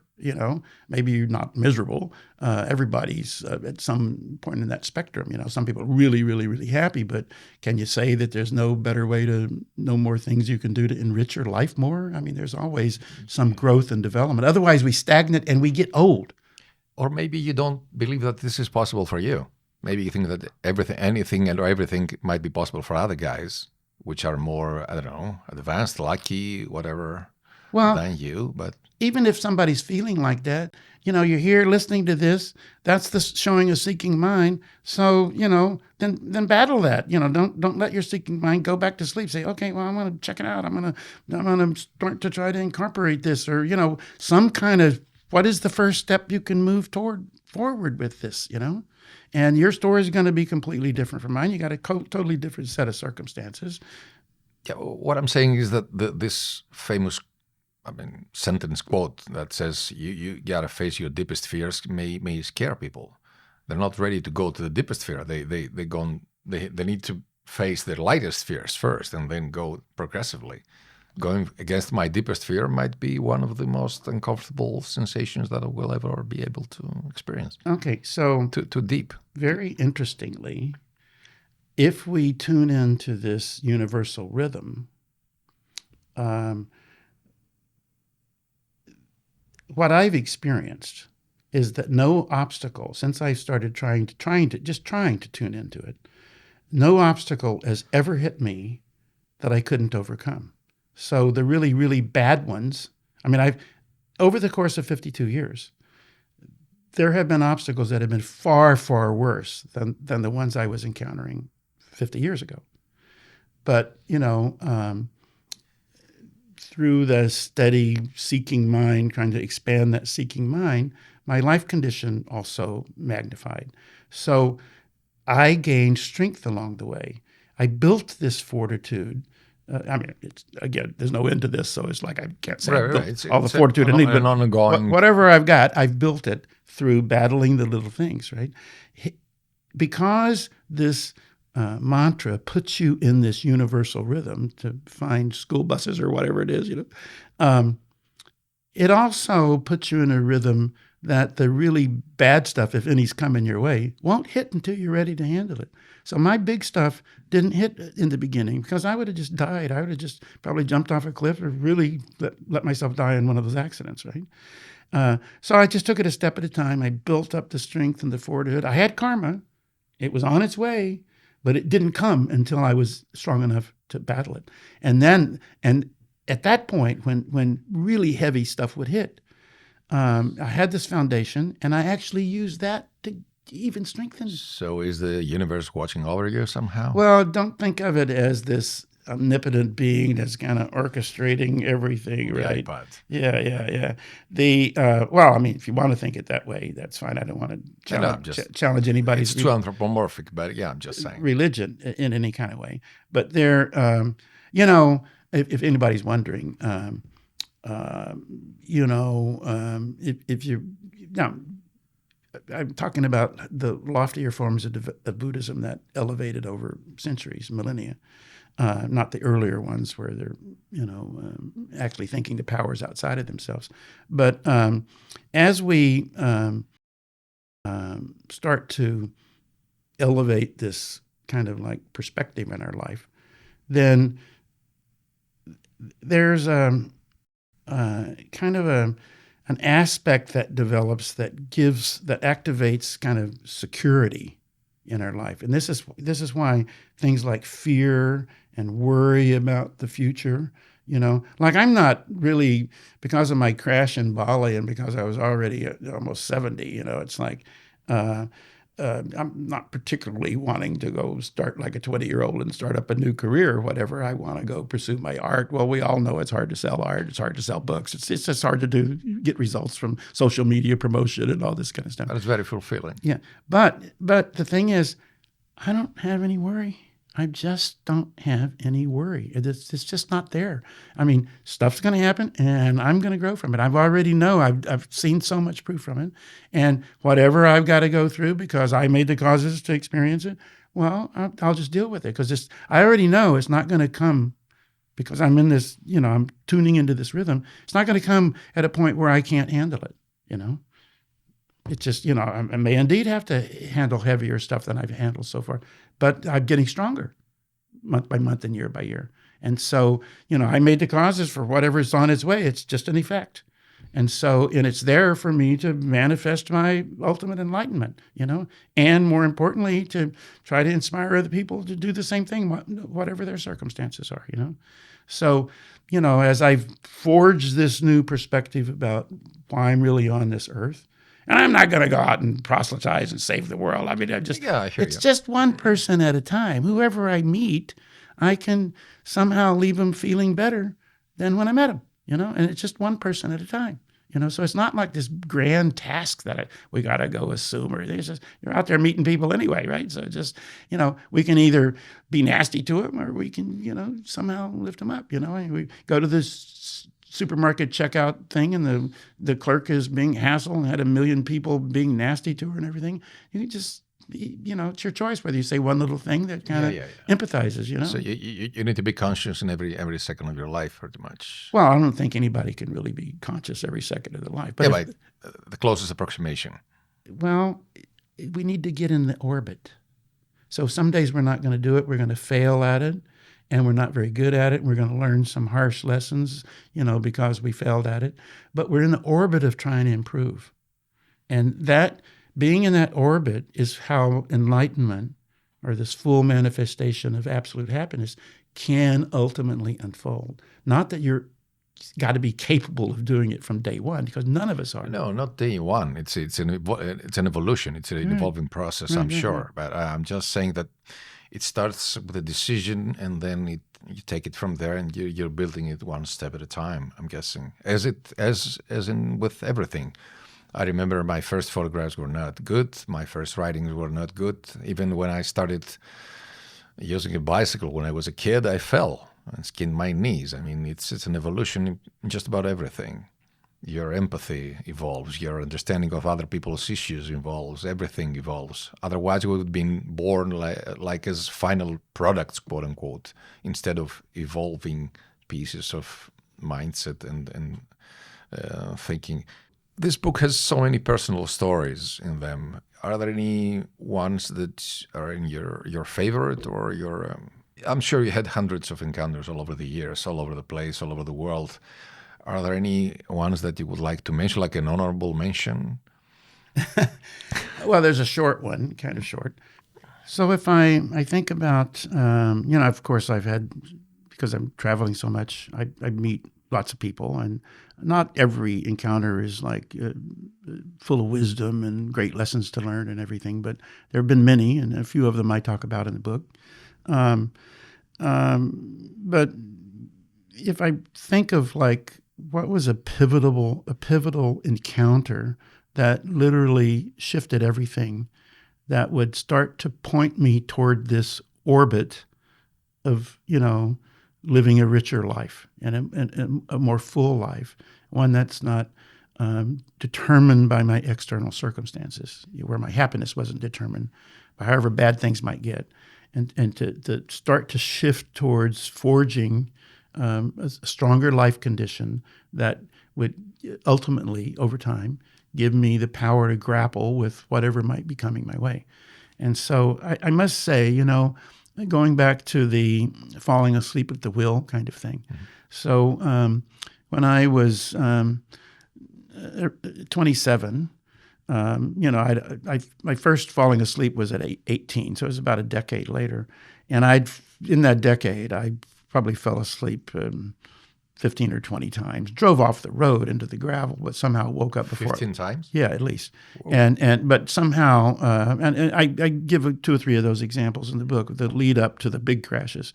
But somehow, as I look back now, I think that I must have made causes long before this existence, because now I kind of accept that, I must have made causes long before this existence to go through this stuff. So I couldn't, even though I didn't know it, I'd made causes that I already knew I couldn't die. I had to live. I had to somehow overcome these negative propensities because I had a mission. But I'm convinced all that was decided in some previous existence before I showed up here.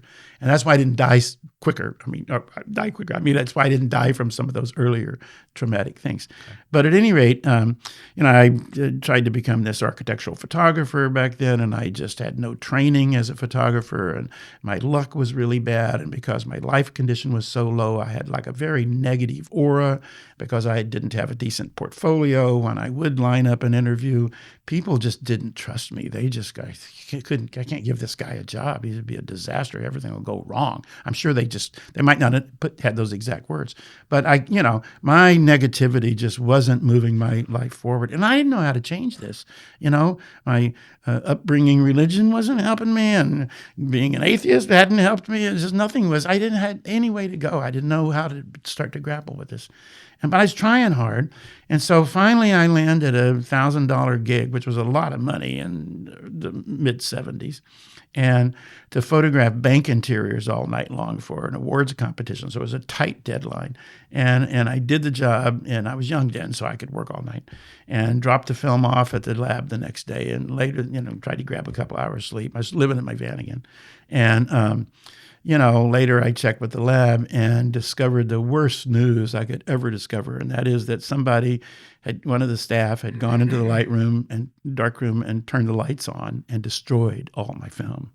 And this was like, oh man, you could just imagine how that just sent me off the deep end. Here I finally had this opportunity, and it was taken away from me. I'm going, it's just not worth living if even I try and it won't work. Right. So I was really in the pits of misery. And, back then, I had a lot of pride. I really felt bad about doing some of the things I did to live. Like, for example, to eat, I would go to a shopping market and push the cart around and fill it up with stuff like I was going to buy it. And a lot of times, at least in the States, people open a box of crackers and eat a few, because they're hungry, and they'll pay for them when they check out. And so I was doing that, and grapes and stuff. I could munch a few grapes. It's hard to eat an apple, but you could munch a few grapes on the sly, right? And so that's the way I would eat. And then I'd park the cart, somewhere, like I'm going to go off looking for a loaf of bread or something, and I'd sneak out. This is before they had CCTV cameras to spot me, right? Sure. So I really felt miserable. I just oh man, my pride, my dignity, everything had been taken away, and I was at wit's end. I just had no idea how I was going to change all this stuff. So, again, I'm getting emotional about this, so I was sitting in my van. It was cold. I had no place to go to the toilet safely, and, just stolen my dinner again. And I must have looked like totally miserable. And so about that time, this girl came out with her shopping cart full of groceries, and she got in her car, and she looked over at me, and she said, you look really miserable. And I'm kind of like, what is it? Screw you. It's like, to hell with you. But I didn't. And because it was like compassion, I felt that, right.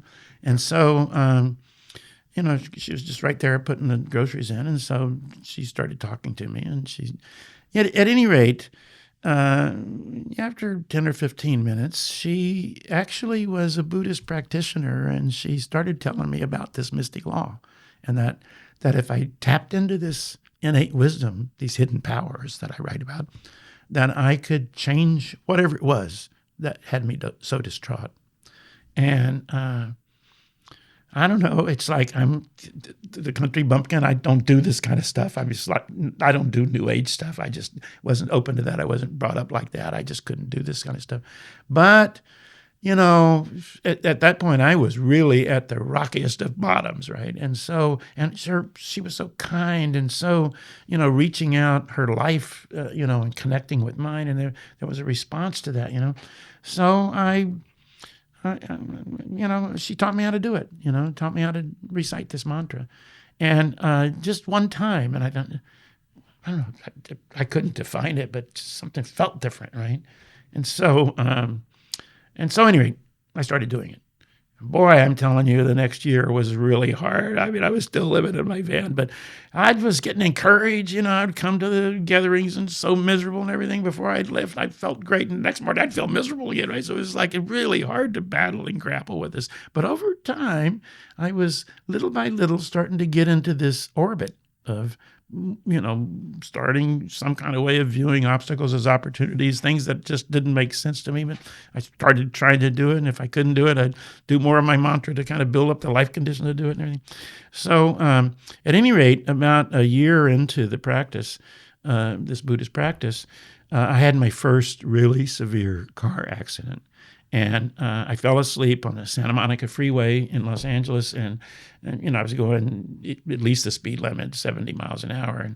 And back then they didn't have concrete dividers; they just had a chain link fence with posts every 10 feet or something.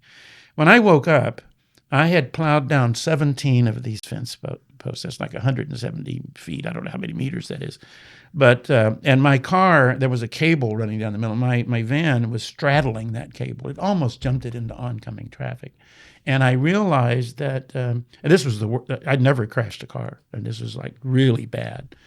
But I'd been doing the Buddhist practice, and this respect for the sanctity of life, this was kind of starting to sink in. And I was saying, man, I got to live. I can't die. It's just that something was starting to get stimulated there. It's getting too much. Yeah. So, but I still wasn't strong enough to kind of really grapple with it. It still was kind of vague. I wasn't cognizant that I ought to go to a psychotherapist or anything, How old were you? Around 28 at that point, Right. So, at any rate, I kept getting stronger and stronger and stronger. And then about a year later, I had a brand new car, and I was, starting to get more progress. My life condition was getting stronger, and people were giving me jobs because they trusted me, and my portfolio was getting, so the whole thing was building, Still had lots of obstacles, but I could really feel that I was stronger, And so I'd always wanted to photograph the Hot Air Balloon Festival fiesta in Albuquerque, where 500 balloons go up. It's a glorious thing to photograph. I've been trying to do it for years. And so I thought, I got to go do this because I had a brand new car and everything. And so I took off, and I didn't count, we didn't have Google Maps and stuff. I didn't calculate the time, and I was way under. The balloons were going to rise on a particular morning at 7 a.m. So I left the evening before thinking it was an 8 or 10 hour trip. It was a 16-hour trip, right? And so I'm like, as the night's progressing, and of course I'm getting sleepy, and by then I knew I couldn't die. I had a mission. I had to live. I had to battle whatever that demon was. It was getting close where I could battle it, and I was feeling confident more and more, even though I still had fear and stuff like that. And so I was driving along. I realized if I didn't drive 100 miles an hour, that I wasn't going to make it by 7 a.m., and the whole thing was going to just be for naught. So, I was in a crazed kind of mentality, and I didn't have the wisdom I have now. So I was driving 100 miles an hour just foolishly, and trying to stay awake. And I'm like slapping myself so hard, I'm sure I was bruising myself. And I had an ice cooler next, between the seats, and I'm putting ice, and I'm hanging my head out there, and I'm chanting my mantra, screaming it out to the universe. I got to live. I don't want to die. I'm screaming all this kind of stuff. It was really, talk about cinematic. And, at some point, I fell asleep. And when I woke up, I had hit the end of a concrete guardrail. And when I woke up, the passenger tire was in the seat next to me. And the car was completely crumpled. Every window was broken. I couldn't open any doors to get out or anything. And I didn't have a scratch. Nor did my camera bag sitting in the back seat. Didn't spill out. Nothing happened to it. And I'm sitting there, and an amazing revelation, an epiphany, just from having done this less than a couple of years, I realized this was the last chance. It happens again, I'm dead. Yeah, the cat has exceeded lifespan. This was the 9th one. There's no more. I realized that's so real, and I realized there would not be another chance. And at that moment, based on whatever meager Buddha powers I'd started to tap, I made such a powerful determination that I was going to purge this from my life, and it was not going to consume me, and I was going to go live a glorious life. I was just a kid, almost. So in the past 52 years, I've had to drive all night countless times due to circumstances. Mm. This has never come back again. It's completely gone. So I purged something that clearly I needed psychological help. I needed deep psychological help. I did it without even getting psychological help. So that just showed me that I have hidden powers. I didn't really understand it all then, but that I could tap them, and I could unleash them, and I could transcend these kinds of deep things I couldn't even understand, and set my life on a new orbit to this glorious path. And based on that, I've just built on that. So I, didn't have these capacities, whatever I got today to whatever extent. I didn't have that from day one. I didn't have it at all I just was weak and just succumbing to everything and that sort of thing. But I just took it, and no obstacle has ever hit me that I can't overcome. And there's been worse ones from the beginning, But each one I just keep manifesting more power. So I'm rebirthing myself. I'm just getting younger and younger. My brain is getting younger and younger and younger. I keep coming up with new dreams and all kinds of stuff. Actually, this is great news for our viewers because some people may feel overwhelmed by all this, and maybe they cannot associate because they have not seen the progression, have not felt the progression of all this. They might think that you were born that way. They were, number one from scratch, and they don't see. It's. I think it's part of the time. Sometimes people want the event, but they cannot understand that in order to get to the event, you have to go through the process.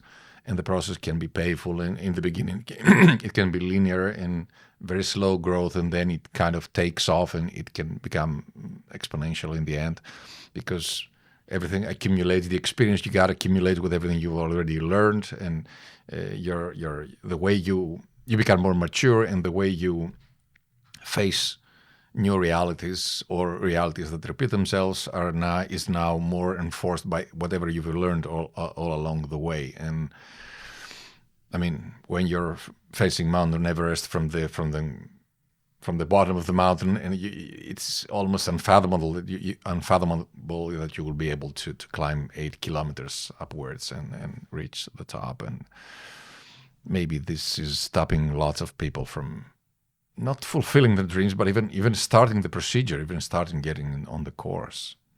Well, there may be lots of people who are kind of already halfway up Mount Everest, right? When they listen to this podcast or whatever. And there may be people already climbed Everest a few times. And lots of people sitting at the bottom thinking this is impossible, right? Contemplating.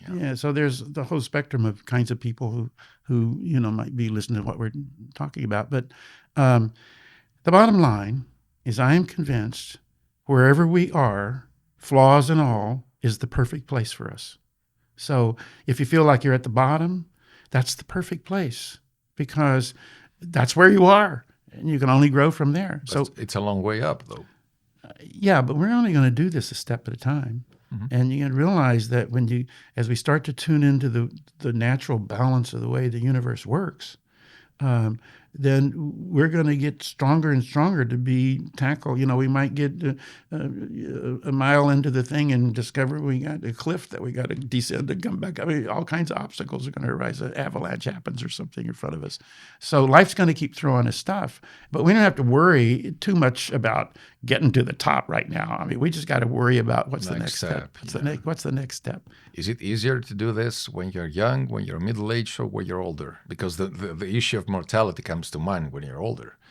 Time is kind of shrinking, in generally speaking, and you realize that, I've wasted a little bit of time till now due to whatever proclivities I had. So now maybe I get to get my S together. Well, probably it's easier for older people because they've already seen the gain and loss and the struggle, and the mortality issue starts. I mean, clearly with all these health issues, I'm thinking about mortality. I mean, your mother just died. What was she, 87? 89. 89. Almost, right. Yeah. And the lay leader of my Buddhist organization, Daisaku Ikeda, he died last year. He was 95. So I mean, people die, right? Okay. So mortality does become, and as you get older, an issue, yeah. Your body start, the heart happens, and the, macular degeneration or whatever issues we got. This stuff just happens, right? So of course we're thinking more about mortality, and from that perspective, if I was looking at my own life, I probably would be more receptive to try to get onto this path and into this orbit as an older person than I might have been when I was younger. Because, when I was younger, it's like you don't think about this stuff, and you just want to, have fun and thrills, and maybe you're, have some goals for a career and stuff like that, but you're not thinking about mortality in general, But young people have enthusiasm, and they don't, look at young Tan, being so young, but he didn't have bitterness, and he was open-minded, and he could try things and meet people, and all this kind of stuff. So when we're a youth, we have capacities and things that we don't have. Imagine you're young, 18 or 20, and you start getting on this path at that age, imagine the stuff that you can accomplish. I mean, the reality is I got these great dreams, but in 10 years from now, when I'm 90, I'm probably not going to have as much energy as I have today. But when you're young, imagine all your whole life's in front of you, all the great things you can accomplish. It's amazing, right? So, boy, I wish I had encountered this when I was 18, when I first, or even younger. Yeah, well, that's why there's a quote that says that youth is wasted on the young. So, yeah, you realize a few things as you grow older. Bottom line, there's no perfect age. Yeah. The only parameter is that you just start from where you are. And you're going to be maybe full of anxiety and fear and doubt and question, if it's possible to change and rise above where you are. Maybe your life is already pretty together and you're not worrying about certain kinds of things. But I guarantee you some kind of health issue is going to come, or, when the loved ones are going to grow old and die, we're all going to have to encounter stuff, right? And so the important thing is that we all on a path to develop these hidden powers, which are not mystical. They're just part of natural life. But because we're, say the highest life form, many people might question that. Yeah, but we can choose. It is questionable. Yeah.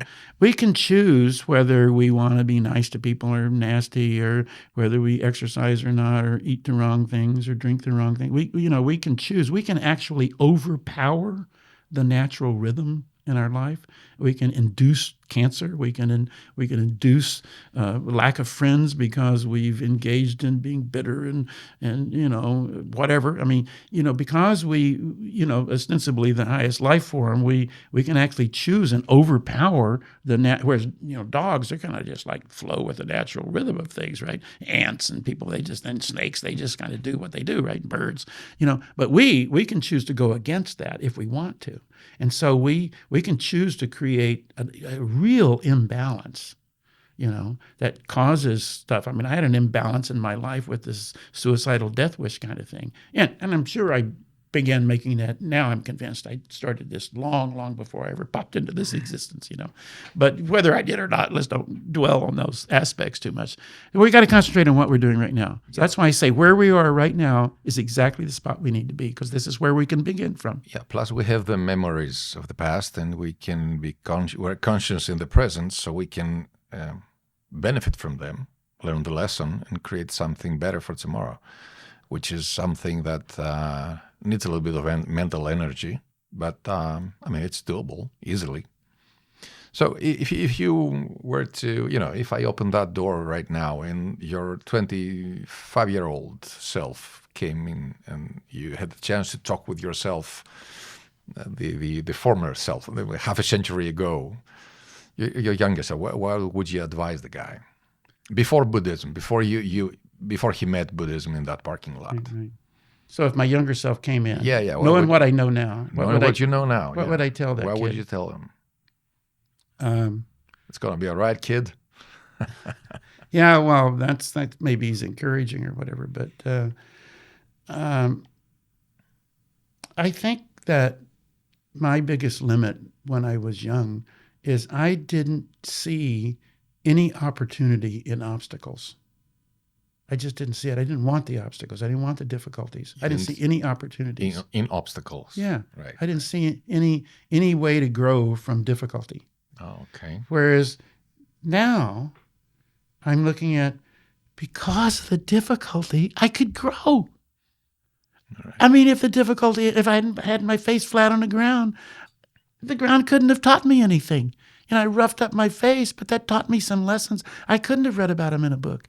I couldn't have learned about him if I had kept my million and made 10 million. I just couldn't have learned those lessons. I wouldn't have changed my mission.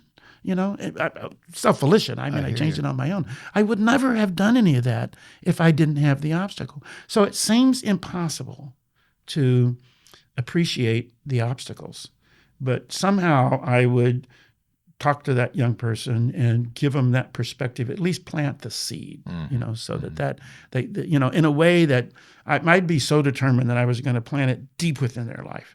I'm going to be so determined that I'm not going to be overbearing. I'm not going to get over exuberant. It's going to be subtle. It's like a swan. They're gliding like it's like no problem, but their little feet underneath are paddling like crazy. So when I meet this young guy, I'm going to be a swan coming along, but my little feet are paddling like crazy, that I'm determined that whatever I say, whatever, thing I could leave him with is that there is real opportunity in difficulty. I know now, without the difficulty, which is going to come anyway, there couldn't be growth.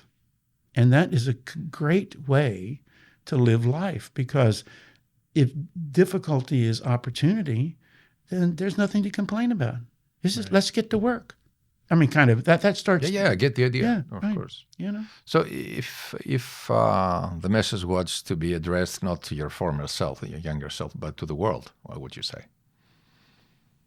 Like the expanse, everybody who is willing to listen and will give you the time of day to listen to the podcast or your personal device, what would you say to them?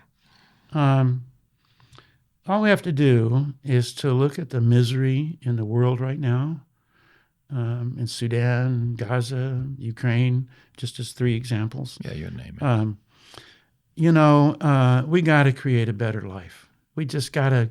The whole world is really out of balance with the universe. This is crazy. I mean, we're destroying the planet. I mean, the droughts and the tsunamis and the earthquakes and just it's just getting it's crazy out there.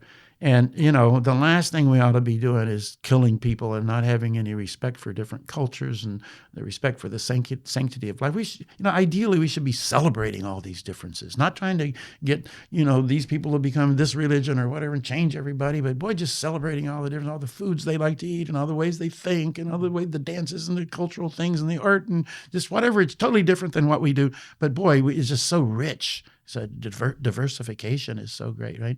So it all begins by us saying that I'm going to somehow, I don't know how, maybe we're saying that, but I got to expand myself. I got to expand my way of thinking. I got to start embracing humanity.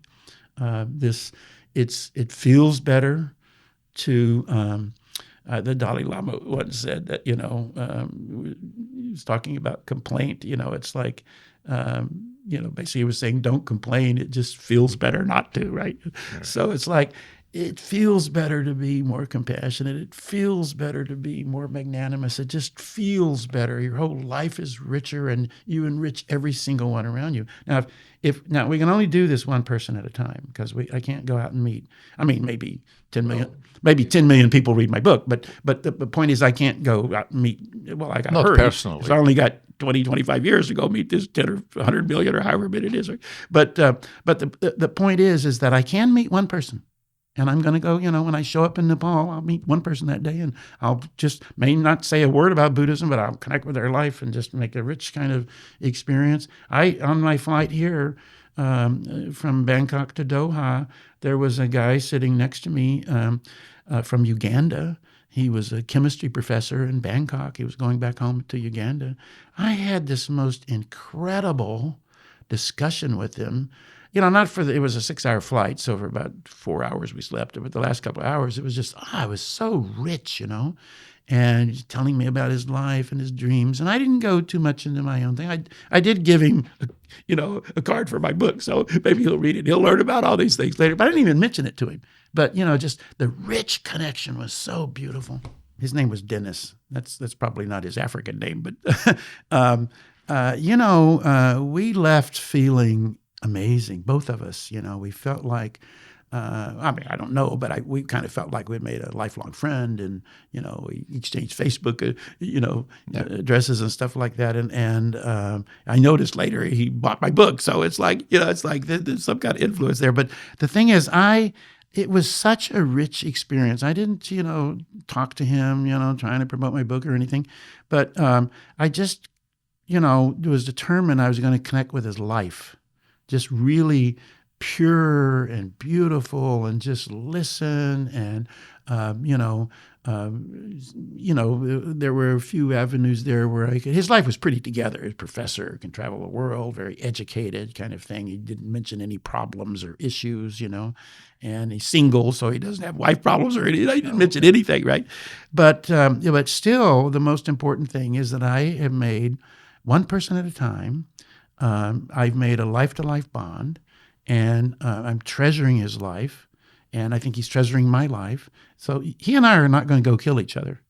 So there's my first step with doing world peace right there, is with my connection with somebody I didn't even know, to create a kind of a deep, deep life bond, even though maybe we never meet again or whatever. I thought, who knows, who would know that you would become my best friend and we'd be doing this podcast 32 years later, right? But so you never know. But almost to the day. Almost to the day. Yeah. 2 more days. I'm glad we've never celebrated on the exact day, right? So, but this time we're going to get to, and we've made a plan. We're going to do this in 20 years. When I'm 100, you'll be 80. You'll be my age now, and we're going to meet October 2nd, 2045 in Santorini, where we first met. So this is going to be great. Right? But the key thing here is that my path now is just to see how many people's lives I can come in contact with, how deep I can connect with them, how good I can make us both feel together as human beings. And in that sense, without saying it, kind of magnify the dignity of life and the beauty of life. And, and then if we each kind of walk away from that, and then the next person we meet, we try to do that step by step. It's only one person at a time, right? Whoever's sitting next to me on the plate or whatever, right? They don't know what they're in for. But, the thing is, it's not complicated. It's not too grand for us to begin. Where we are is perfect. All the problems or obstacles or lack thereof, there's always a place to grow and expand. And if we start that process ourselves, and then just, somehow along the way, if we realize that helping another person do that, that's pretty great cause, right? Amazing, yeah. And so pretty soon, it seems like impossible. How do you stop a war with one person at a time, right? Well, it's never going to happen if we don't start with one person at a time. And that's all I can do. That's so true. I can write a book, maybe 10 million people read it. But, the point is I really can only meet one person at a time. And that's, so it's, maybe I've been a little over exuberant. It seems like, wow, what was all that about, right? But bottom line, where we are right now is the perfect place. All these problems are, you can believe or not, whether you chose them or whatever, but the point is you got them. The most important thing is we rise from them, and that spirit that we get from winning and the fortitude we build from that to somehow inspire somebody else to do that same path. And little by little, we can influence the world so that, we're not criticizing people for their differences and maybe killing them, as wars do. But embracing them. Embracing them and embracing all these differences. And, that's the way I'm going to do my part to try to create this world. And I'm going to dedicate the rest of my life trying to do that. Well, you've already been doing it. So, yeah. So tell us, where can people find the book? Well, it's on Amazon.com, and you can also get it Amazon.it for Italy and .de for Deutschland for Germany, and .uk in the UK. Yeah, and there's many Amazon locations, which means you get cheaper shipping if you order from those websites rather than just Amazon.com, and you probably not going to have to pay all the tariffs that are floating around right now. There's also a Kindle edition. It's in hardback and paperback and Kindle. Yes. Right. So you can read it on your phone, tablet, and everything. Yeah. If you've got the eyesight to see it on your phone, I can't read it on my phone. That's great.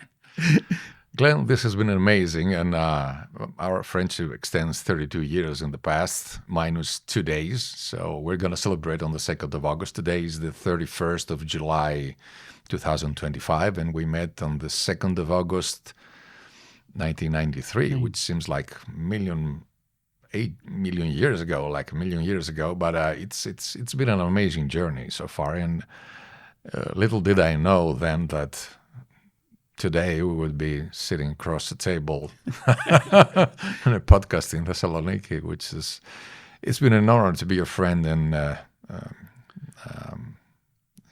having you here today with me. I just want to say, I mentioned this to you the other night, is because I was kind of already on this dream kind of life of traveling the world, and you so wanted to be able to do that sort of thing in your own life. In a way, as I mentioned the other night, I was kind of like in a mentoring kind of position. I'd already determined that I was going to try to encourage people and help them in any kind of way like that to get inspired. And over this 32 years, now you've read this 1,300 books. You're so full of wisdom and knowledge and stuff like that. But actually, there's been a transition in the role, you know. You're actually my mentor now. You know, I've learned so much. I mean, without your help and the focus on, you know, how to approach this book, I mean, it wouldn't have evolved so, which I think beautifully, thanks to you, you know. But because that, you know, your life has enriched mine so much. So it's not just you feeling enriched. I feel like overwhelmingly enriched, you know. And, you know, I mean, there may be people out there who don't drink or don't believe in drinking, but Giannis and I are not two of those. So we're going to drink lots of Retsina and lots of Ouzo on August 2nd, right? We couldn't do the podcast that day for sure. That's for sure. That's for sure. Thank you very much, Glenn. Okay, my pleasure. Okay. Okay, see you. Hey.